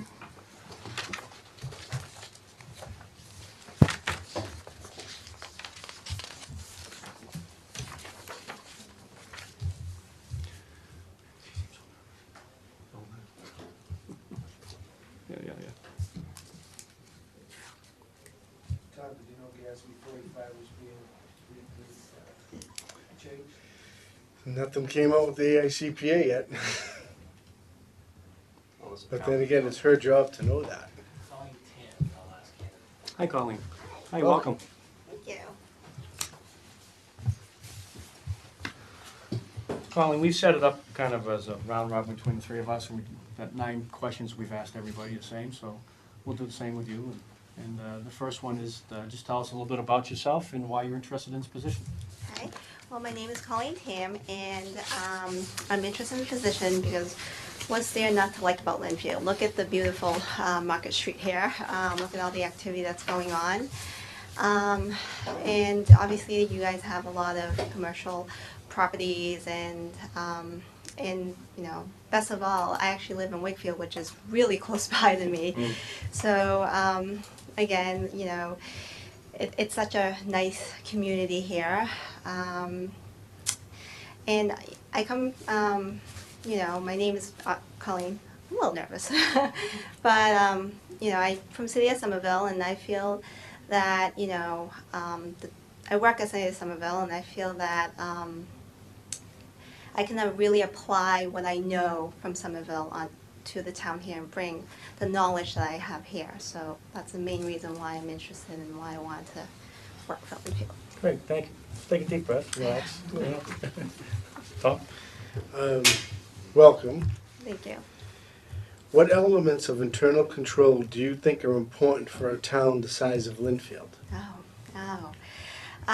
Internal controls. I always think the key thing is, making sure you know where all your cash are, making sure you know if everything's accounted for, making sure you know that all your expenses are properly recorded. I actually started off in Somerville as the internal auditor there.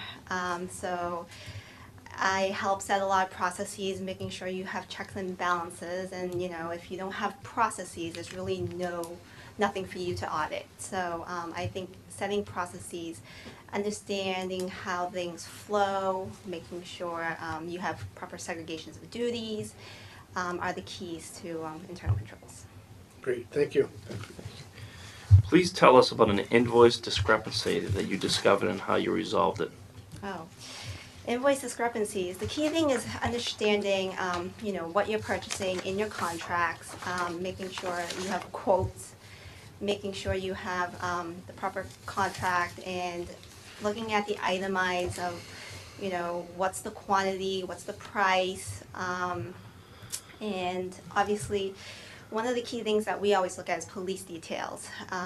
One of the invoices that we always look at, and you have to understand the contract. I know a lot of police details is you have, you're set. If you work 2 hours, you automatically get your 4-hour details. But then, there are some where, you work 8, you work 6 hours, and, so depending on the contract, either you get 8 or you don't. So you really have to look at your contracts. And you also have to look when you get time and a half, because there's certain times where you do and you don't. And you have, I found a few where, maybe not intentionally and whatnot, maybe it was a miscalculations, but you make sure that you foot all the numbers, everything's properly tied out, and it's clearly identified the quantity, the price, and you foot everything all out and you just tie everything back. So you make sure you get your slips, make sure you get proper receipts, make sure you get the backup. So you have your detail slips that you can check to your invoice, so you're not just paying without verifying anything. Thank you. Colleen, how do you view the role of technology in the accounting process, and describe any situations where you've utilized more efficient technologies to assist you? Oh, that's a great question. I feel technology is extremely important. Obviously we're in the 21st century. Technology is needed, and it helps expedite proper accounting.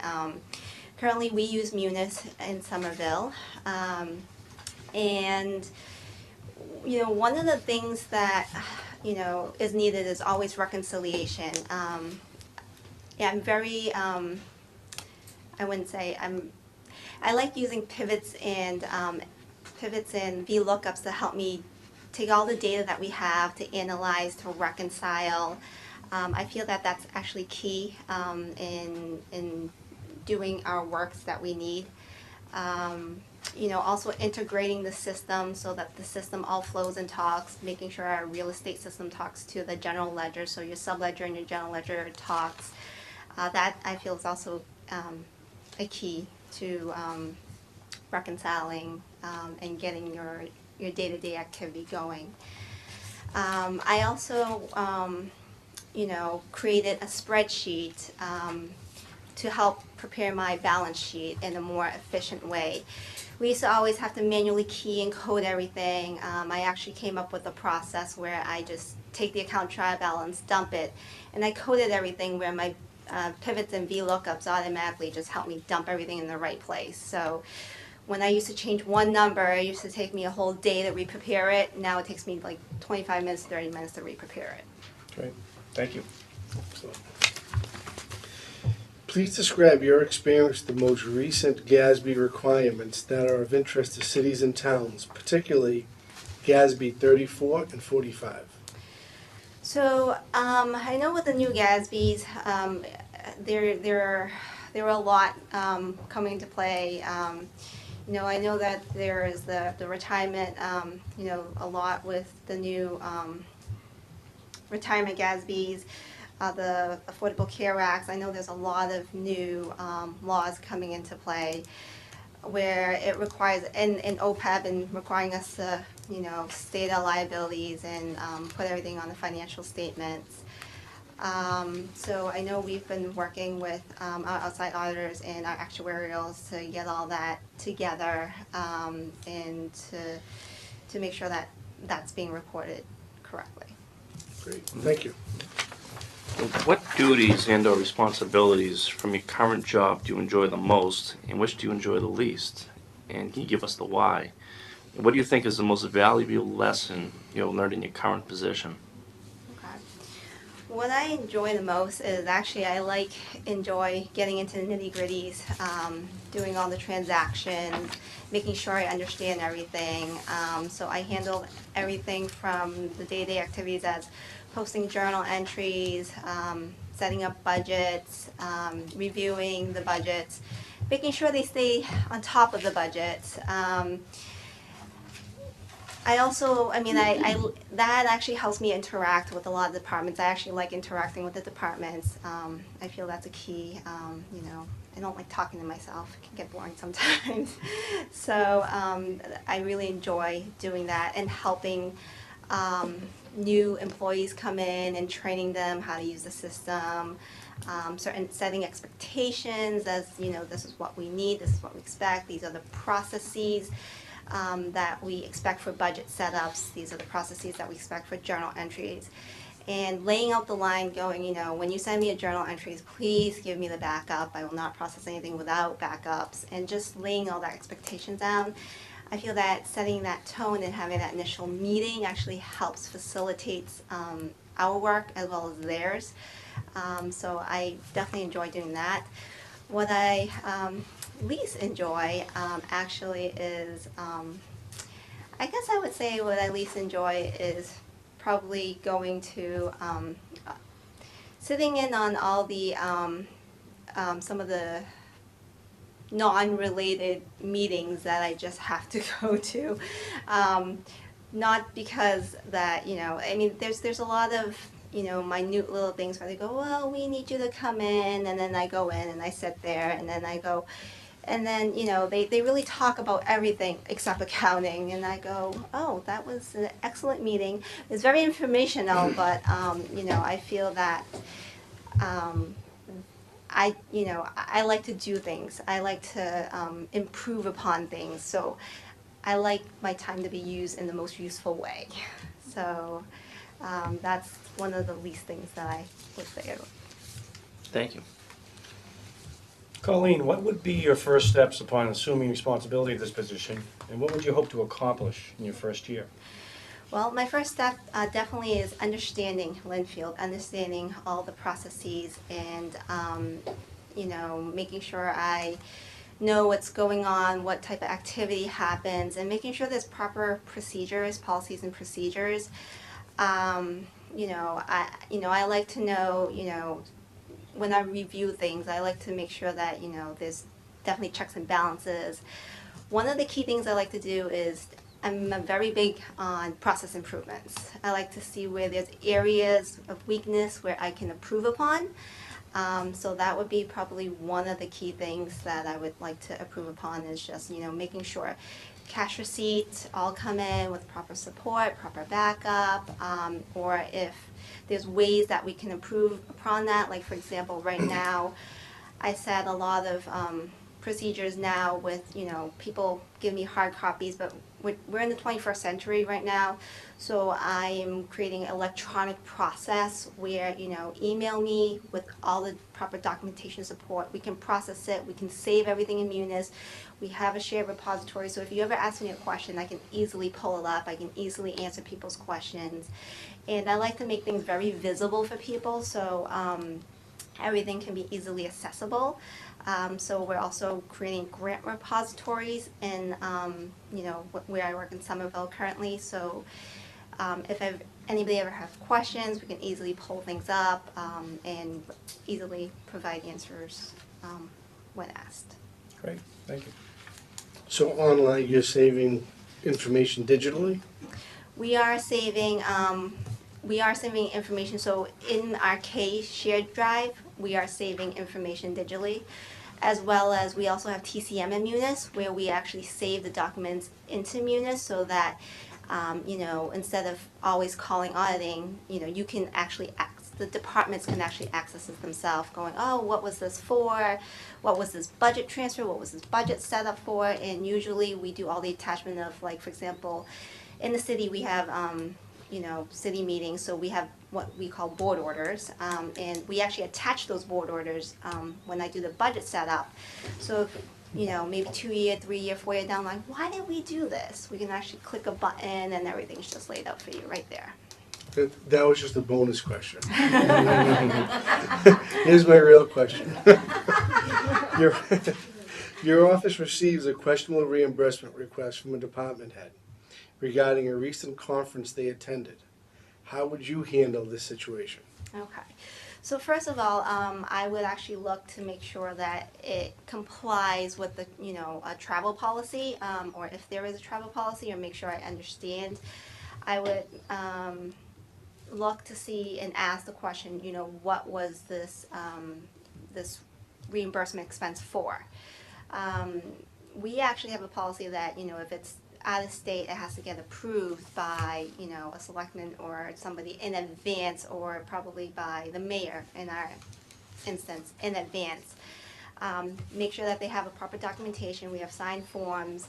We also have to make sure that you have itemized receipts, and that is not used for, not legitimate purposes, like, make sure there's no alcohol on there, and just make sure that it's, there's, if it's food, or what the requirements are. I do know that, I guess you guys have a policy in Linfield where, if it's between X amount of hours to X amount of hours, it's a $30, and you guys have set ranges of what the total dollar amounts are. You just have to make sure that it falls within those ranges, and if it's questionable, then I would refer back to the documents that we have going. This conference is for, XYZ, it's not approved, so therefore we cannot pay for this. Or if it is eligible, and if it follows all the proper procedures, then the support will actually tell us that yes, it would work, or no, it wouldn't work. Thank you. Thank you. Colleen, please describe the most difficult or challenging issue you've dealt with in your career. The most challenging, difficult issues I've dealt with. I guess the most challenging and difficult issues I've dealt with actually would be in Somerville, where I started as internal auditor. I worked there maybe for about a year and a half, implementing new processes and procedures, and then I later got promoted to become a system accountant, where I just learned, probably for a few months, 3 or 4 months, how all the system works, the transaction and everything. And unfortunately, for some reasons, my prior boss actually left, and I had no real background, and I had to get day-to-day operations going. So I had to, ask people the right questions. How do I get this done? How do I do this? And you can't just throw your hands up going, well, I wasn't trained, so I couldn't do it. So I actually had to ask people the right questions, call whichever contacts I had, call my prior predecessors to get advice on how to get things done. Things I didn't know, you just have to research, you have to just figure it out, and you just pretty much have to find ways to get your job accomplished. So it pretty much, I was alone in that position. I was pretty much doing like 2 to 3 people's job for about 2 to 3 years. So at that, I would say having to juggle all your priorities and get everything done probably would be the most difficult and challenging that I've actually and feel proud about accomplishing as well. Thank you. Now, that wasn't so hard. No. Do you have any questions for us, or anything about Linfield? Oh, actually, I do. Uh-oh. What do you guys expect from this position, like in terms of what are your expectations of this role? Well, as far as expectations, you've obviously have met the preliminary expectations to get this far. I mean, we obviously, you got interviewed by a town administrator. He brought the three top candidates to us. So your expectations are that you know the position, you're familiar with Munis and how the town accounting systems work, and that we have to see who's the best fit. We assume, and based on the interviews, that everyone knows the information and they can do the job. We got to see who's the best fit for Linfield.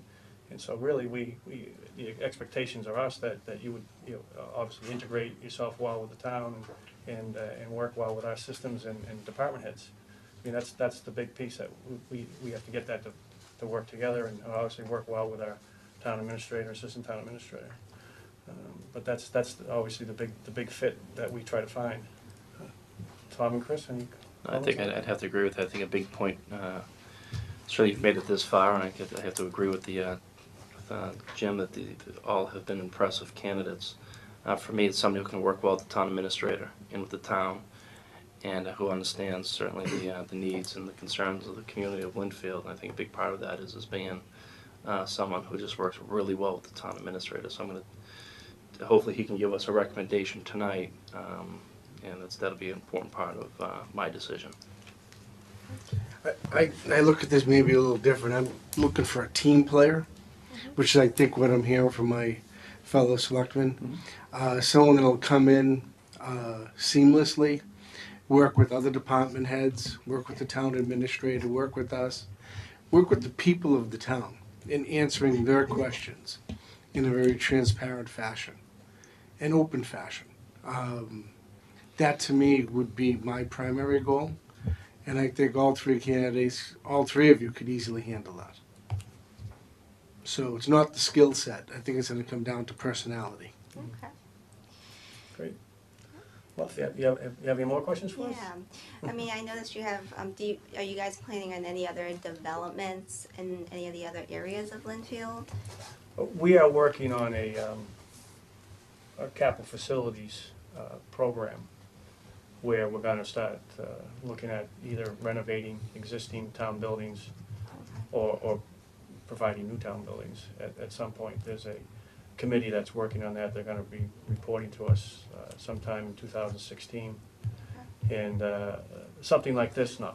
This is a once in a lifetime type of development. But there isn't, if you know Linfield, and it sounds like you do, there isn't a lot of area to expand, maybe other than Route 1 and or the other golf courses. And we certainly want to keep the town as much as we can. Yeah, don't say that. But yeah, this part of our master plan is to keep Linfield as much as we can like it is today, and just improve it like we've been doing over the last 10 years. So that's our goal, and obviously we'd like to have our new town accountant be an integral part of that. So that'd be great. So if nothing else, thank you. Appreciate you coming in. Thank you.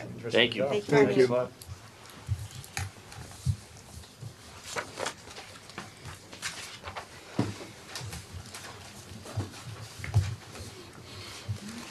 Get back to my agenda here. That's done. That's done. That's done. That's done. He's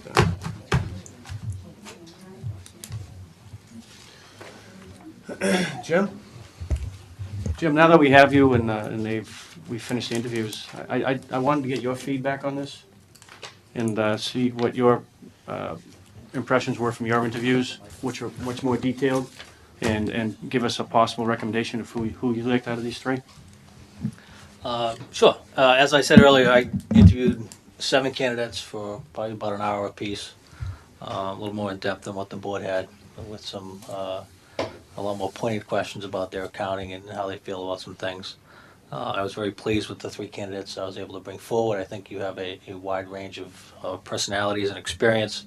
So I think anybody that we choose can come in and do the job. I think when I was done and listening tonight, if the board is looking for a candidate for me to recommend, I think my primary candidate would be Colleen. I think she has boundless energy and enthusiasm. She is a certified government accountant in Massachusetts. She is working on her public purchasing certificate. She works in Munis currently, has great experience in Munis. And I think you got a little gleaning in her comments that she wants to find a way to make information available to people without them having to come ask for it. And I think that's very important. I saw Tom smiling down there. I know that's one of the things Tom's like to do. It's something I would like to do because then people don't have to ask for it. They don't have to, we don't have to spend our time looking for information from people. We say, hey, you go here, it's there. And I think that's you kind of got a little taste of that when she talked about how she makes that information available to her department heads. And I think I'd like to roll it out as much as possible so people can get information. Just go to the website; it's there. If you can't find it, call us back. But I think that's something that she's very comfortable with the technology, and that's something that she talked about in an interview with me and talked about a little bit here tonight. So I think that's a goal of this board. I know it's a goal of mine. And I think her personality would be a fantastic fit in the town hall. I think she'd work very well with the department heads. I think she'd work very well with the school department. The term I had heard in speaking to someone was that she's a rising star. And you saw how fast she's progressed in Somerville. Her references are all impeccable. I should say all three of their references were all impeccable. I did not receive a bad reference. But I think that she can really come in and hit the job running and do a lot of the stuff that I think we need to do going forward in that department to try to just make stuff available to people so that we can do our jobs of doing our jobs without doing our jobs of getting information that should be easier to get, if that makes any sense. So I was impressed with all three of them. I think they all would do a good job, but you're asking me for my recommendation. I think Colleen has a little bit more of a commitment to that, and I think she would be an excellent fit in the town hall. Great. Tom, can you give me your review of the three? What you thought? Well, in going through the three, I think David was exceptional. He had a phenomenal background. Technically, he extremely competent. Had a wealth of knowledge. He has a lot of experience in different areas. He was aware of OPEB and the dealings with it and how it affects the bond rating. The reservations that I had was some of the short-term stays that he had with some of these positions, and I'm sure that there was a reason for that. All three came across as very genuine people, and they all knew what they were talking about. Asking everybody the same questions, we can get to some of the other issues that I had highlighted in their resumes and letters, but I thought, David could handle the job as well. Catherine was in the town accountant for many years and had some reasonable staying power, but is looking to leave for, I would have to assume, better compensation, as I'm sure all three individuals are. I thought she brought some exceptional skills to the table with her experience that she already had. Everybody had strong internal control thoughts, which is extremely important. I think they all had like I said before, IT knowledge. Colleen, the only difference between Colleen and the other two is, I guess she's currently using the Munis program, which does give her a big step up over the other two. I was very intrigued to hear with that they are digitally keeping all the invoices within Munis, which would make everybody's life very easy when a question comes up 2-3 months later. Click, click, we have the answers, and maybe that would even be available online, so that there wouldn't be, no one would have to lose any work during the day. They all had the same, balance sheet, Schedule A, recap experience. Colleen, the one thing that did stick out to me about Colleen was the CAFR report, the Comprehensive Annual Financial Report that she prepared for the city of Somerville. That was something that neither of the other candidates had. She seems to be very progressive. In the field of accounting, she'd be someone that you want to have working for you. Mm-hmm. She's going to adhere to the processes. She's going to audit the process. She's going to make you follow the process. If there's a process that isn't working so smoothly, she's going to fix the process, or at least make recommendations to the appropriate board to get it fixed. So I think that she has a lot of very strong character traits that would really benefit the town. Chris, your take on it? Well, Tom, I think Tony stated it very well, being a great accountant yourself, and you went into depth on each one of these candidates, and certainly I agree. I think any one of these candidates could join the staff in the town of Linfield and be an effective town accountant. The one thing that impresses me with Colleen is certainly working in a challenging community like Somerville. I think it's certainly a challenging community, and not that Linfield's not a challenge, it certainly is. But coming from a place like Somerville, she understands the demands that certainly the municipal government has, but the constituents and the pressures of Somerville, you can tell she's dealt well because she's moved right up the ladder. So that gives me a whole lot of comfort in of hearing the three and not hearing until just of now from what Jim had recommended. That was when I looked at the resumes, one big point for me was her work with Somerville. And I think, Tom, you really spoke well about I think the team aspect and the important part of being able to be an effective team player. And I see that in Colleen. I think all three of them would, but I think Colleen is certainly a rising star, someone who understands the challenges that are necessary, and she is willing to get to know Linfield and do well here. So I'm comfortable with Jim's recommendation. Well, I appreciate that, and I'm actually very happy to hear that what my fellow board members had to say, because in my due diligence, I obviously did my background information and background check on these three individuals, and I can concur with both my board members and my town administrator that I was very impressed with all three, but Colleen certainly was a step above what I thought, and what we needed for this town. And I think if a lot tells you when you get references, and you ask people how she works with others and how she's done her job and how she's progressed within her current position, and you get a pretty good feel. And you almost get some anger sometimes because they know you're going to take her away, and but they they like, oh, please don't take her. I'm like, oh, yeah. And I'll try not to. And but I agree. I think Colleen is a rising star. Her references were outstanding.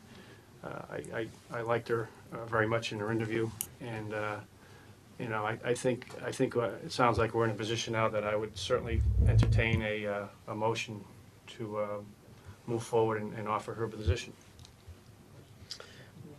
Before we do that, what is the compensation range? Have you spoken to her about any of that, Jim? There you go.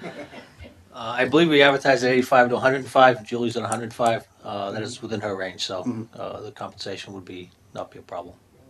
So what would we? So if tonight we were to make the recommendation to hire Colleen, do we set a salary amount? What is it that we're going to set? Well, normally I would negotiate an agreement with her and then bring that back to the board for approval. It wouldn't exceed what's in the budget or what is approved. So normally I would just negotiate that contract within the parameters that were in the job description that the board approved and bring it back to the board for approval. Okay. So with that being said, I would make a motion that we extend an offer to Colleen Tim and at the salary range discussed. I would also recommend that since she doesn't have all of the experience that Julie had, we should be leaning towards the lower end of that salary with some ability to grow quickly as her knowledge grows. Okay, I don't know how exactly you can frame that in a contract, but we need to, start at a point, and the point that I'd like to see would be at the lower range, not necessarily the 85,000, but at a lower point, and then have her provide set targets so that if she achieves the current certificate that she's pursuing, that there would be an increase for that. And then maybe after 12 months, we would look at above average pay raise. I second the appointment of Colleen Tam to town accountant. Okay, all those in favor of town administrator offering the position to Colleen Tam, say aye. Aye.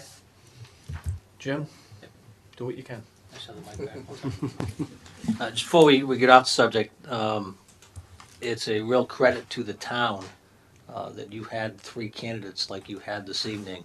In talking to other communities, some of them have got out 2 and 3 times advertising for accounting candidates because they haven't gotten very good candidates. So I think it's a credit to Linfield and the attractiveness of this community that we had 3 very good candidates, any one of which I think the board would have been able to put in that position. So it's a credit to this board, a credit to the community that we're able to attract candidates of that caliber. Great, thank you. Thank you, Jim. The next item on our agenda is the appointment of a personnel board. And yes, the town does have a personnel board. It hasn't been convened for a while. I think for many years, I believe my selectman to my right, Mr. Barrett, was the personnel board. Now we have finally gotten some applicants, and we've done our interviews, and I was going to put together a proposed board tonight, bring that to my fellow selectmen for a vote. Out of the interviews that we did, I certainly appreciate everybody that did apply for that job, and thank you very much. But as far as a final 5 that I would like to propose would be the Mr. Michael Griffin, Kip Sanford, Gail Marcus, Dennis Ritchie, and Jerry Schulman. Be the 5 that I would like to propose as our new personnel board. I second that. Well, what about these other people? For example, I'm just looking at Wayne Schaefer. He put in a lot of time in turning Linfield Recreation around, and he was abruptly removed from that committee. And I'm really disappointed with the way that occurred. And I think he should be given an opportunity to serve again. And I don't think we should be skipping him. Well, I don't really have any reason to change the 5 I've mentioned. I actually think you have a significant conflict with promoting Mr. Schaefer, since he's one of your employees. So I don't know what happened with him on his prior committee, but the 5 that I've presented would be the 5 that I'd like to move forward. It has been seconded. So at that point, all those in favor of the 5 I proposed, say aye. Aye. Aye. All those opposed? Aye. So the new personnel board will be convened shortly. I think we have a couple members here. Mr. Schulman and Mr. Ritchie are here. Mr. Griffin, Mr. Sanford, and Mrs. Marcus will be notified. And if you guys could get together and work with our town administrator, there are some documents that you have to prepare. There's also a ethics document you have to prepare online. So if you can take care of that with our town hall, I'd appreciate it. But congratulations, guys, and thank you for volunteering.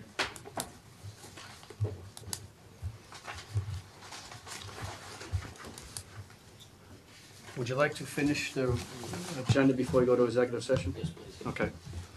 So the next item is a banner request for Linfield Lacrosse for the week of December 7th. I have a motion to approve that.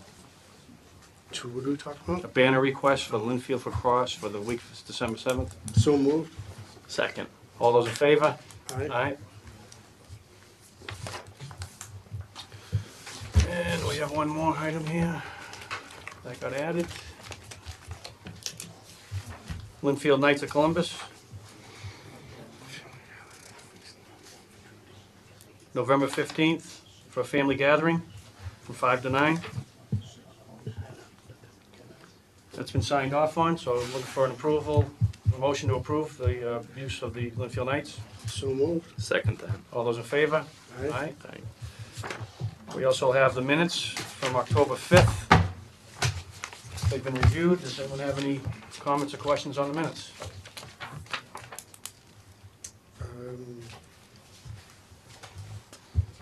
Page 5, second paragraph from the bottom. We had a rather extensive discussion regarding the trees. And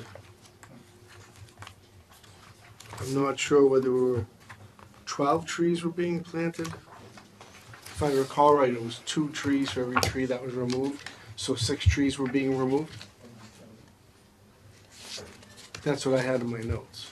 No, I believe the final was, we were asking for 14, he wanted to give 10, and we split down the middle of 12. Right. I think that's what the final decision was. And what, there were 6 being removed? There's 7 being removed, but 7. 2 of them were dead trees anyways, but he agreed to do 12.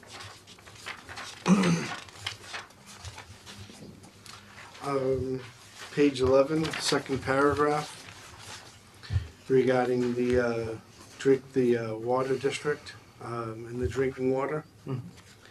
I don't recall a discussion regarding that Lynn and wasn't using that as a water source. Nor I thought that we were flowing water down into Suntog Lake.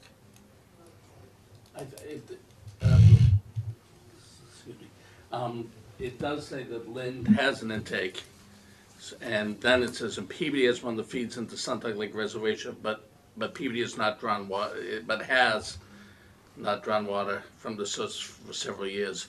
I could put Peabody in there to make it clear that Just it's Peabody. Peabody? Yeah. Right, okay, because I know that Lynn is. Okay, Right. so Peabody.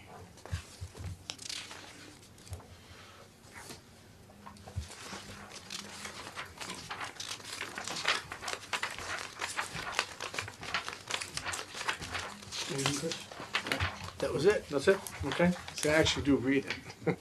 So I make a motion to approve the October 5th, 2015 Board of Selectmen minutes as modified. Second that. All those in favor? Aye. Now we're going to enter into an executive session. So we're gonna finish the live session here, and I appreciate everybody that came tonight. Thank you very much. And we will now motion to adjourn our live session and get into our executive session.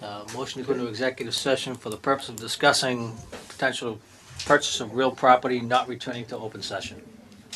So we have to make them so moved? Yes, say so moved. So And moved. then by roll call. Tom? Aye. Chris? Aye. Aye. And then the chair must state that the reason this meeting is being held in executive session, to have it in open session would potentially impact the town's negotiating position on the land Okay. purchase. The reason we're having executive session is to not to compromise the negotiating stance of the town if we did it in an open process. That's it. Okay? You are now in executive session. Thank you. Sure.